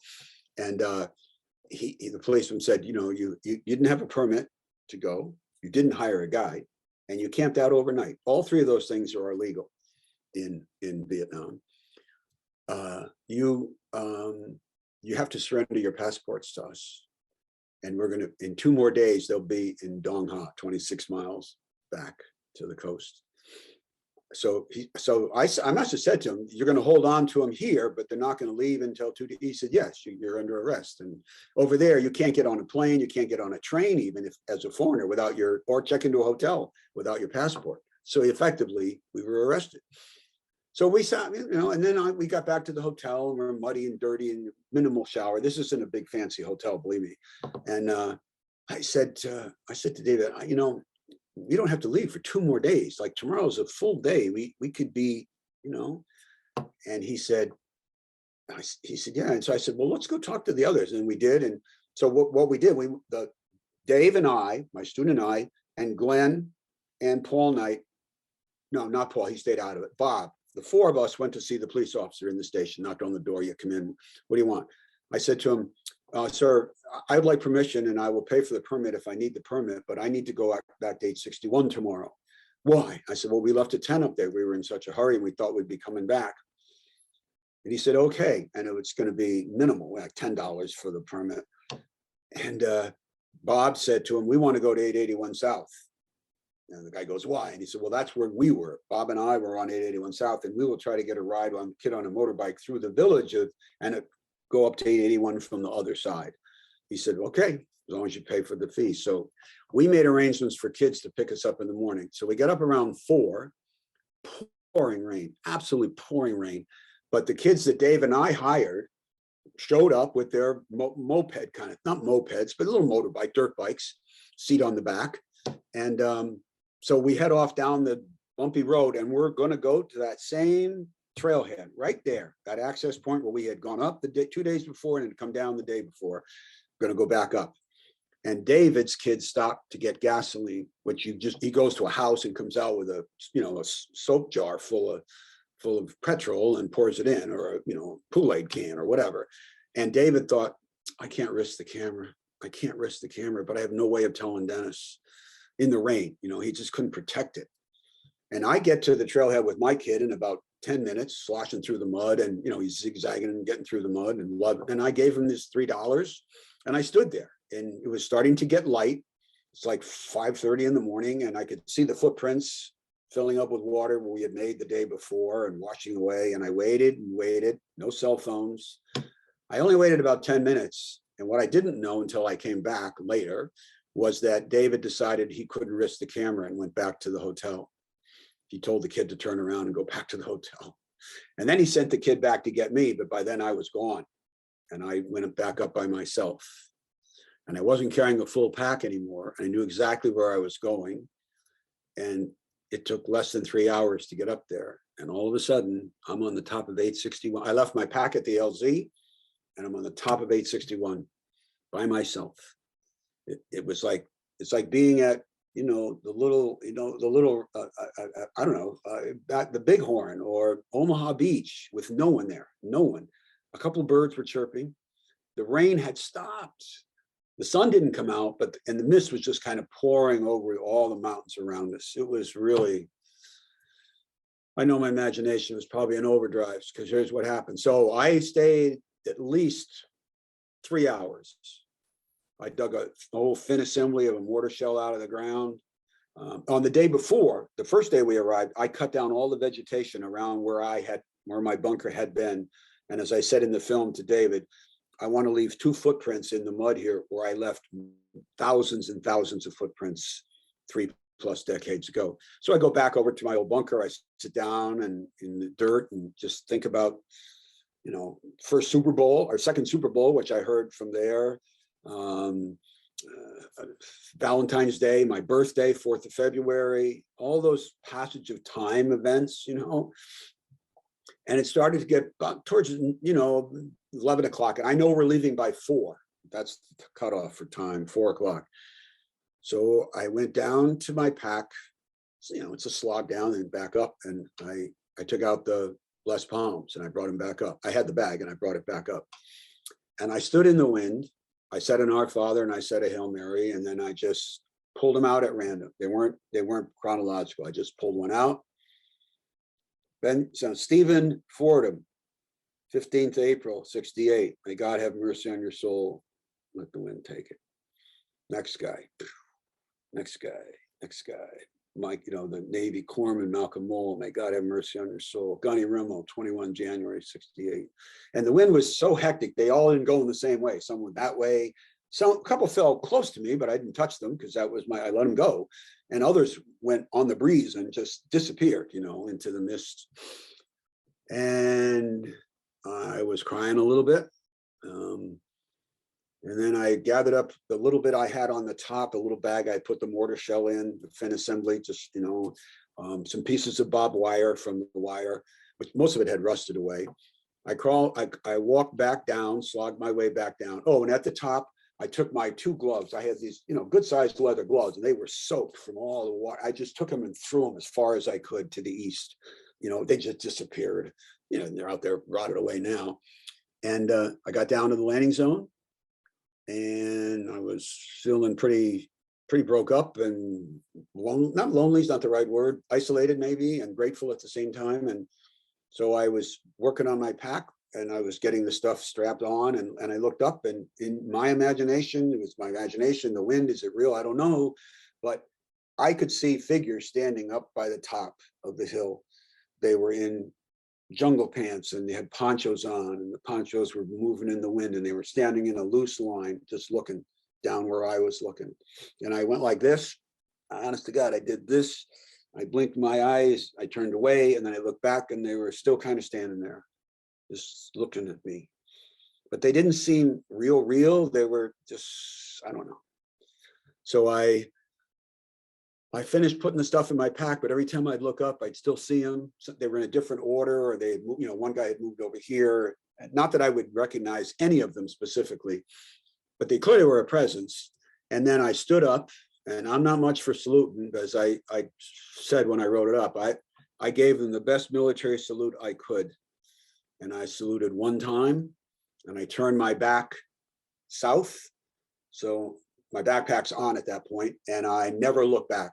I walked across the landing zone and dropped down on the trail, going all the way back down to the bottom. And when I came off the trail, I was waiting about 10 minutes or so, and the van came. They'd been looking for me. Bob and Glenn never got to 881 South. They tried, but the weather was just too bad and it was too slippery. And everybody else was in the van. And we kind of rotated who would sit where, and it really was my turn to sit in the front. And I just said, I need to sit in the back. I got to sit in the back. And then, so I was in the back of that 9-passenger van, and kind of slumped in the corner, and I was crying a little bit.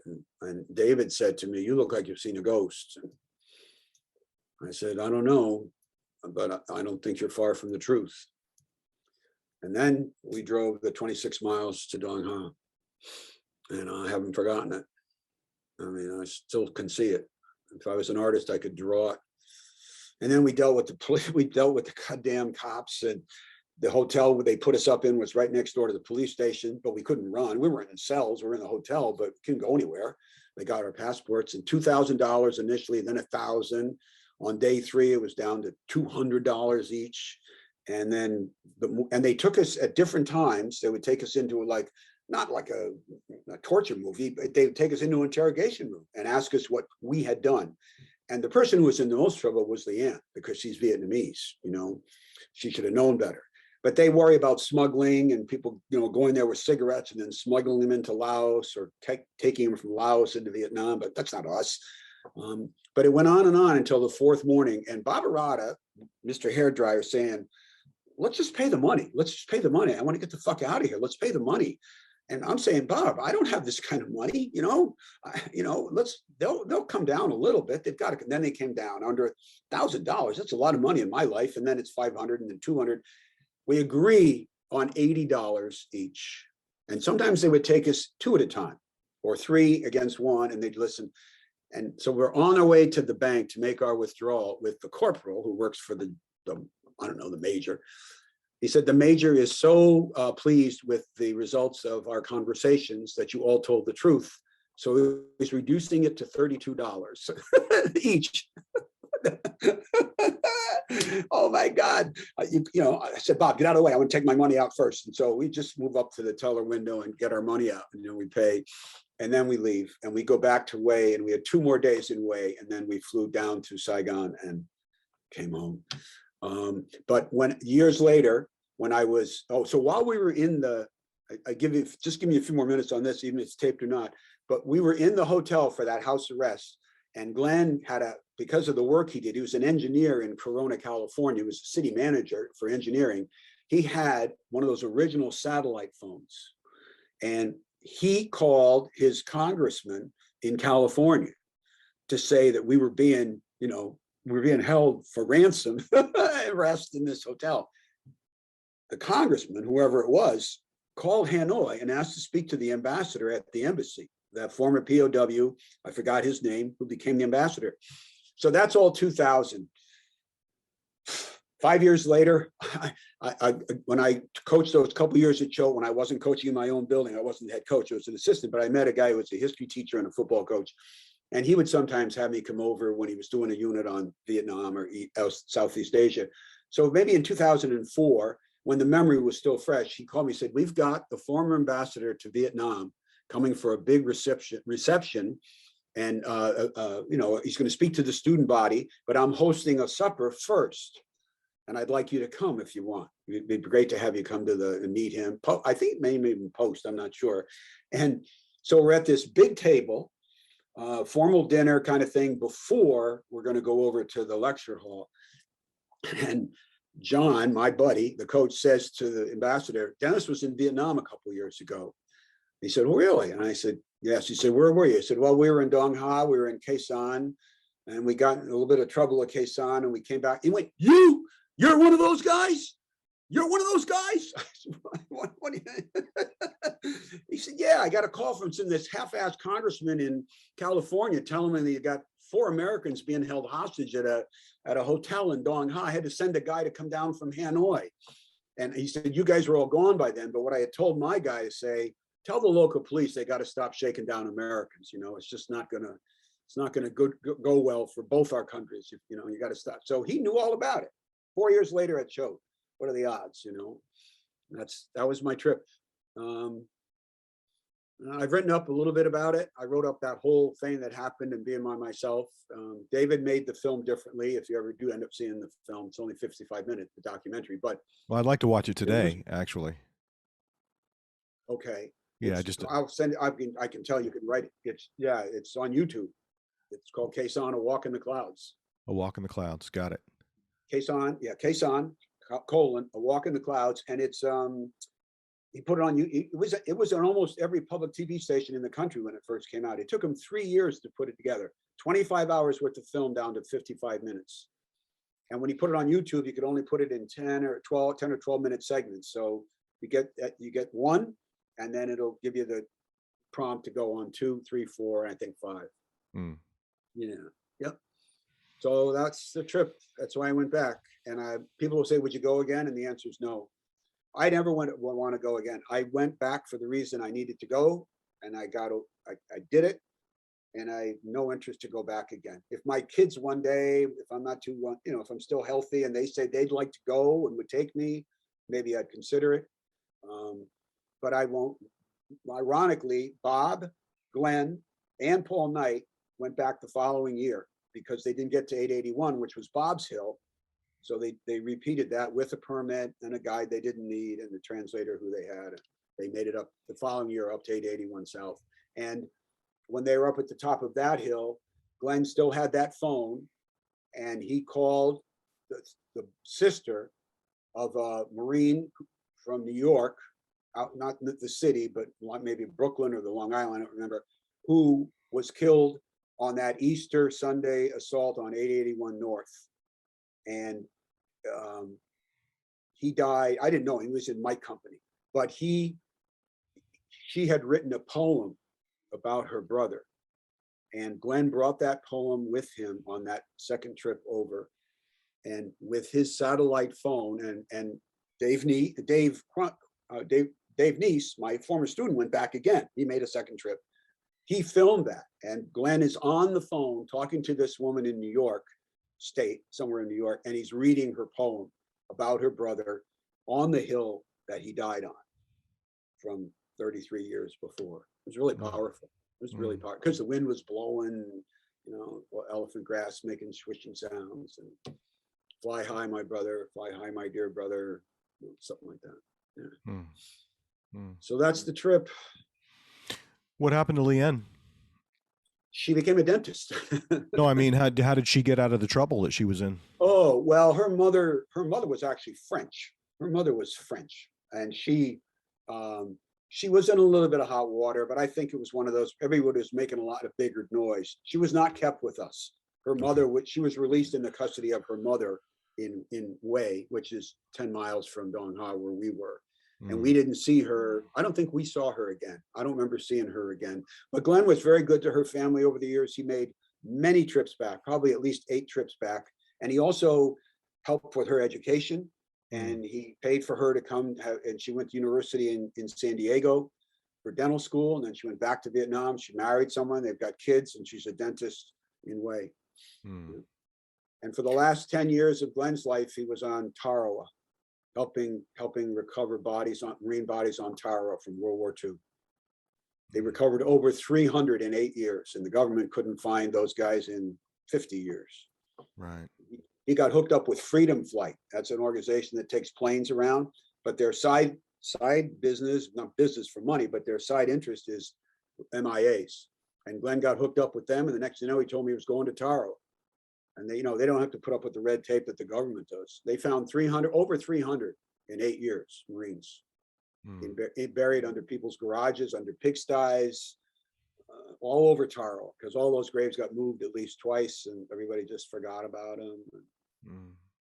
Yeah, amazing. And then he got sick, and he went back again, and he got sick again, and then he stopped going. He couldn't, And he died last January around this time, and then Paul Knight died a couple weeks after that. And Bob had already been dead. Don Elliott died. She was a cigarette smoker. She died maybe. We went in 2000. She wrote a book. I have it right here about her brother, and I think she probably died in 2017, 18, lung cancer, and obviously the Vietnamese guy. So everybody in the film, the primary people, I'm the only one that's left. And your student. And my student. Yeah, David's there. Dave, and he's married to a Vietnamese woman. They have a couple kids who lives out in LA. Is that right? Yeah. And one more thing about that, and this would never, you have to use it. I took a buddy of mine who's in the Marines. He runs the gym I used to go to. He doesn't run it anymore. A real good guy, Marine, Cheshire High School graduate, never played sports because he liked doing individual stuff. He was a weightlifter, boxer, Marine Corps. He was a machine gunner. And he came down to one of the Khe Sanh reunions in DC. I said, "You sure?" He said, "Yeah, I'm not going to stay the whole week like you guys, but I'll come down." And he loved it. He just loved it. And of all the guys he met, and he met a lot of good guys, Glenn Prentice is the guy that just impacted him the most. He'd always say to me, "How's Glenn doing? How's Glenn doing?" I'm always thinking of Glenn, and the stories he told, how he made me laugh, et cetera, et cetera, et cetera. And he was sad when I told him that this last year that Glenn had passed away. And my sadness is I didn't see him. If he went to the previous reunion just when the pandemic was starting, I didn't go. And then Joan and I both were sick, so we didn't go. So it's been 3 years since we were at a reunion. And then he died in January. Next reunion will be in the summertime, this coming summer. We'll go to that out in Reno, I think. So, it just occurred to me, we never really talked about your exit from the Marine Corps. Do you have any feelings about how that went down, or any particular memories about it? I do. The particular memory I have is that I kept wanting to go to jump school because there were only 2 Marine units that are jump qualified: Anglico, Air Naval Gunfire Liaison, which was where I was when I was in the States, and Recon. And so when I got back from Nam and checked in with the first sergeant in November of '68, I was home for the month of October, and it's early November now. And I bought a brand new Camaro, a '68 Camaro, and I parked in front of his spot, and he leaned back in his chair and he said, "Gee, that's you checking in, right?" So, Corporal, I said, "Yes, I am, First Sergeant." He said, "That's a beautiful car. Is that yours?" I said, "Yep, yes, sir." And he said, "Well, I hope you enjoy it because you're going to Gitmo on the 23rd of December. We rotate a platoon in out of Gitmo every 4 months, and we got to get those guys home for Christmas." And what I wanted to say was, like Jonas heard me tell a million times, have you any idea where I was at Christmas last year? But you can't tell that to first sergeants. So off I went.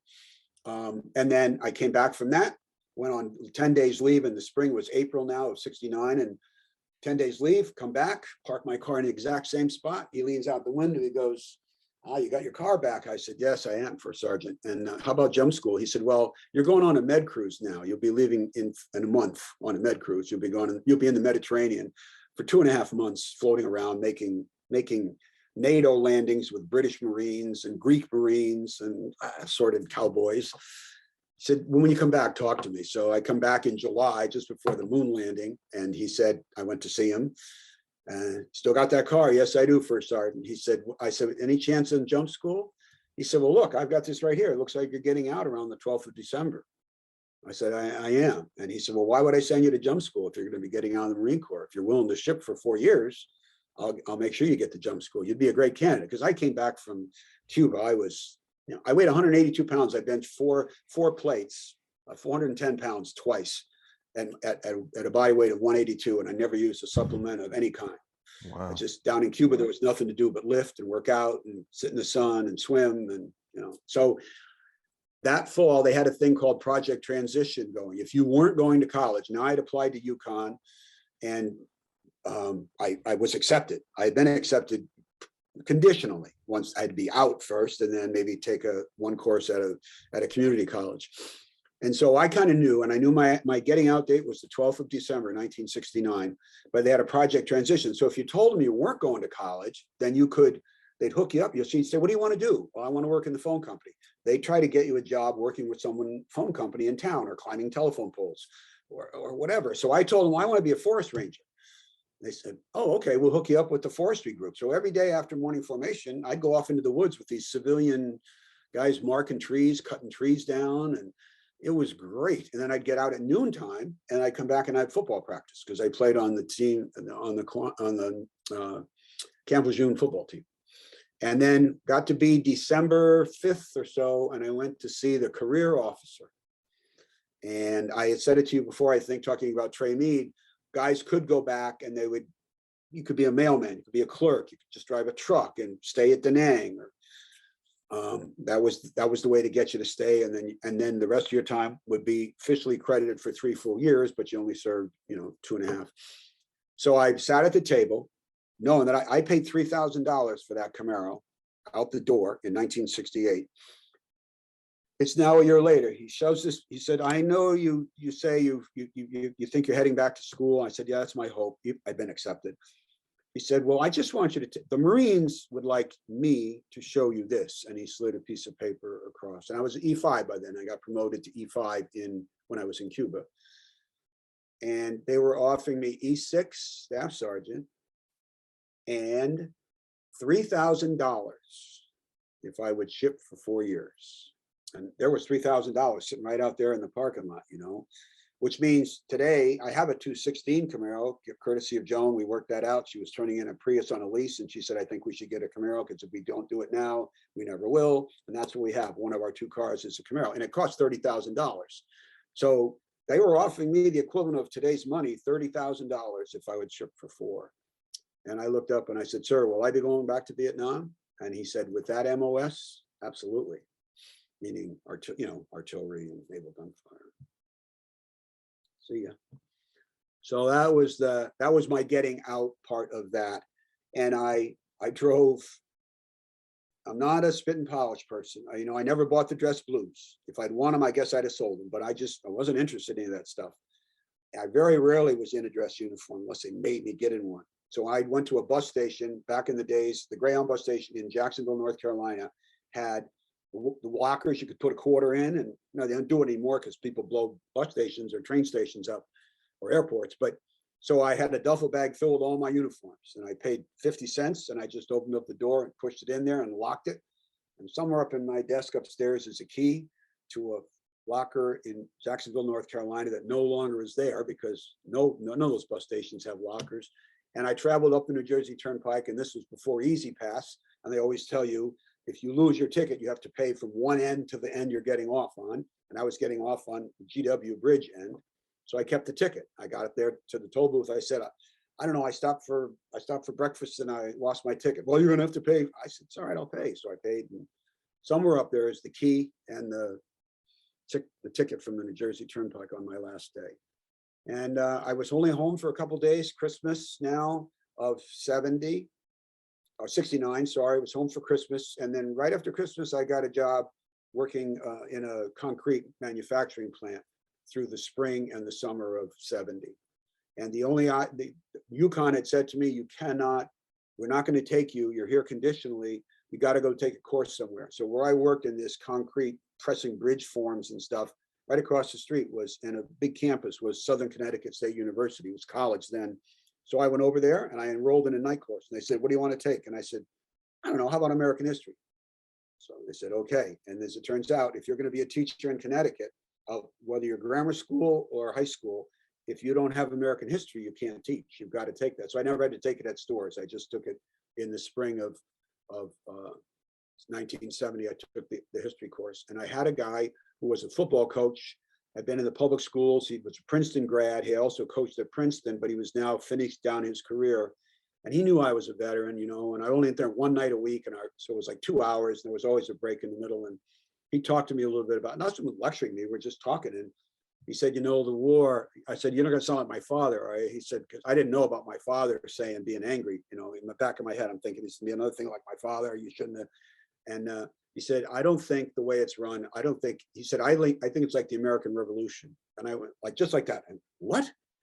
How could it be? He said, think about it. He said, the American colonists, they didn't have to beat the British toe to toe. They didn't have to stand up and fight them in those fields. They didn't have to do that. All they had to do was keep from getting their asses handed to them. And eventually England would get tired of sending their kids across the Atlantic Ocean to die in Concord and wherever else. And he said, it's the same for the Vietnamese. He said, they blew it at the Tet Offensive. I mean, they got so many people killed, it almost wrecked their plan. But all they had to do was keep from getting their asses totally kicked. And eventually we'll get tired of it. At that point, it was because it was still 1970. Eventually we'll get tired of it and people will rise up, and we don't want our kids dying over in Southeast Asia anymore. It's kind of exactly what happened. And I would say that on our trip back in 2000, we didn't see one frown. Not one person had a frown on their face. And Deanne showed us her history book. It's called The American War, and it's only 2 paragraphs. That's all it is. It's just 2 paragraphs, because they fight the Chinese, they fight the Khmer Rouge, they fight us, they fought the French. They're just always fighting. They just want their country. And that's my story. It is a remarkable story. One of the things that strikes me is, you talk about how much you didn't like the Marines, right? That, yes, particularly the kind of spit and polish aspect of it, and maybe some of the bureaucracy of it. But here you are, all these decades later, and I still feel like I'm talking to a Marine. I mean, that experience really, is maybe the most defining experience, outside of, being a husband and a father and, a teacher. Right alongside those things is Marine. Yeah. So do you think about that? Do you think about the fact that, even though you didn't have any particular love for the Marine Corps, you didn't have any particular patriotic drive that led you to join, that it, all these decades later, you're still a Marine, I think. Yeah, I keep my hair short. It's long now. I'm getting a haircut 2 weeks from now because it'll be my birthday. I wasn't going to say anything, but yeah, that's totally unacceptable. I know. Look at my sideburns, sir. I know I have pride in what I was able to do. I have great, I have great compassion in my heart for the young kids that I was with and got to know, not the tragedy parts, you know. I mean, I wish Trey Mee was still alive. I mean, I still have all his emails, and it's just, I'm going to find an email tonight. And Alex, he did say to me in an email once, this is my view on it. And he talks about what it was to be a Vietnam combat veteran. And I've sent it to other people and they say, wow, this is really something. And there's a reference in it to you. He said, I often think of you in your English classroom having lunch by yourself. Because most of the time when I taught, I never went to the teacher's room. I either went to the coach's office or I sat in my own room. And he mentions that in this response about what it was to be a veteran and how pleased he is. And so someone like that, Trey, Meade, Lieutenant Fordham, I've been in touch with his parent, not his parents, his brother, his older brother, a younger brother. Younger brother lives in the DC area. I took Devin down to see Carrie Lee Johns' parents, mother, Rhoda Robinson. We spent 5 days with her down in Alabama. So it is part of me. And I remember Joan more than once said to people, I don't understand. It was only 13 months in his whole out of his whole life, and it still sits up there big and big and big. And I guess, I mean, other people, friends of ours up the street, he'll say to me, you remember all this stuff from high school. He said, I can barely remember high school, you know, and I'm 15 years or 10 years younger than you are. And your memory is beyond belief. And I say, I know, I hold things in my head somehow. So my sense of the Marine Corps is, yeah, it's an organization that drives you crazy, but there need to be Marines, at least until the world finally comes to peace. But at the same time, I really don't want people going through what I went through, or even worse. If it's just must be a better way if we can solve some of those issues somehow. It's just heartbreaking to think that, you know, we're going to just keep on doing that. But the Marines have been doing that for a long time. I mean, I hated the things like, you know, you couldn't go over the speed limit on the base. And if you did, they'd take your bumper sticker away. So you couldn't drive your car on the base and had to leave it and then hitchhike, you know. We were free on Fridays if we didn't have the duty, and we could leave on Friday afternoon. Didn't have to come back till Monday. I always went home to Connecticut, called swooping. Everybody used to swoop all over the place. But they would always have our field day on Thursday night. Field day is when you clean the barracks. Mm-hmm. Sure, of course. And if you don't do a good job, we'll have another one on Friday night. Mm-hmm. You know, and a couple of times that's exactly what happened. Some people didn't clean their area up, and now we're all being kept, and we're not going to get a long weekend home to Connecticut or New York or Florida or wherever. We're stuck here. All the little, you know, all that stuff. Mm-hmm. Mm-hmm. When you think about those two trips to Khe Sanh, right? Mm-hmm. The one in 68 or late 67, and the one in 2000. If you think of those two trips as sort of bookends, mm-hmm. is there any last thing you want to say about either the bookends themselves or the space in between? You know, sort of final comment. I guess my final comment is I know I have this memory, and I will hold it in there. Plus, I have all the letters I wrote to Joe and the ones my mother saved, and a map and all this, and the slides. I have all the slides and all those prints. But I guess what I want to say is I'm really lucky. I'm fortunate. I have this Agent Orange neuropathy in my feet, but I don't have bladder cancer. I don't have leukemia. You know, I don't have all those other diseases that people are getting from Agent Orange. I have 4 beautiful kids. I have a beautiful, beautiful wife, and I appreciate the life I have. It's always counterbalanced by what had happened to me in that short amount of time, and it's only because I always think, you know, that shell that hit right there and the one that hit right there, or the shrapnel from that, if that had been just a little bit more forceful, or that had been, you wouldn't have your wife, you wouldn't have your kids, you wouldn't have your grandchildren, all that would have been gone. And to think of the thousands and thousands of people that does happen to, who go participate in military campaigns, you know, it's an unforgiving place, the battlefield. It's unforgiving. And you can come away with remembering things. And I think it's like when I was a backpacker back in high school, you go up in the White Mountains and stay a week and a half up in the White Mountains, and it'd rain half the time and you'd sick of it and you couldn't wait to get back. But then when you talk about it years later, the rain is almost like, "Oh, that's real good, man. You know, you did it and you smiled and you're still smiling." And it's the same thing with the military. You get, it can be so goddamn, particularly the Marines, can be so aggravating and demeaning. And then, but when you start and pull back from it and you're looking years later, it's like that rainy camping trip. Well, it didn't rain that bad. And, you know, those field days on Thursday night weren't that bad, really, you know, that kind of thing. And I'm proud of what I did. My one son went in the Marines. He only got in the reserves because he played rugby in college and he was too big to go in right away. So, and that was fine with his mother and I, but he was a Marine Corps officer. He went through OCS at Quantico, then the basic school where they teach you how to be an officer. And then he went through the School of Infantry, which is the hardest school in the Marine Corps, but he was only in the reserves and he's out now. My other two sons' daughter didn't serve, but when Devin was going in, his mother and I looked at each other and said, well, this is what he wants to do. And at that time, the war was, you know, we were engaged. Don't get me wrong. This was not too, he graduated from UConn in 2012, I think. But if he stayed in the reserves, he wasn't going to be going over there. That's what I meant to say. And that seemed fine with me. You know, I said, Devin, that's fine. You don't need, you know, you got other things too. And you're coaching now and you're teaching English just like I was, and you're teaching deliverance. So just take that and run with it. I guess that's my final thought, but that bookend is right. But when I left to go, I said to Joan in the driveway, right out here, going that July day in 2000, I said, maybe I'll get some closure out of this. And she went, that's not going to happen. That is not going to happen. You're not going to get closure from this trip.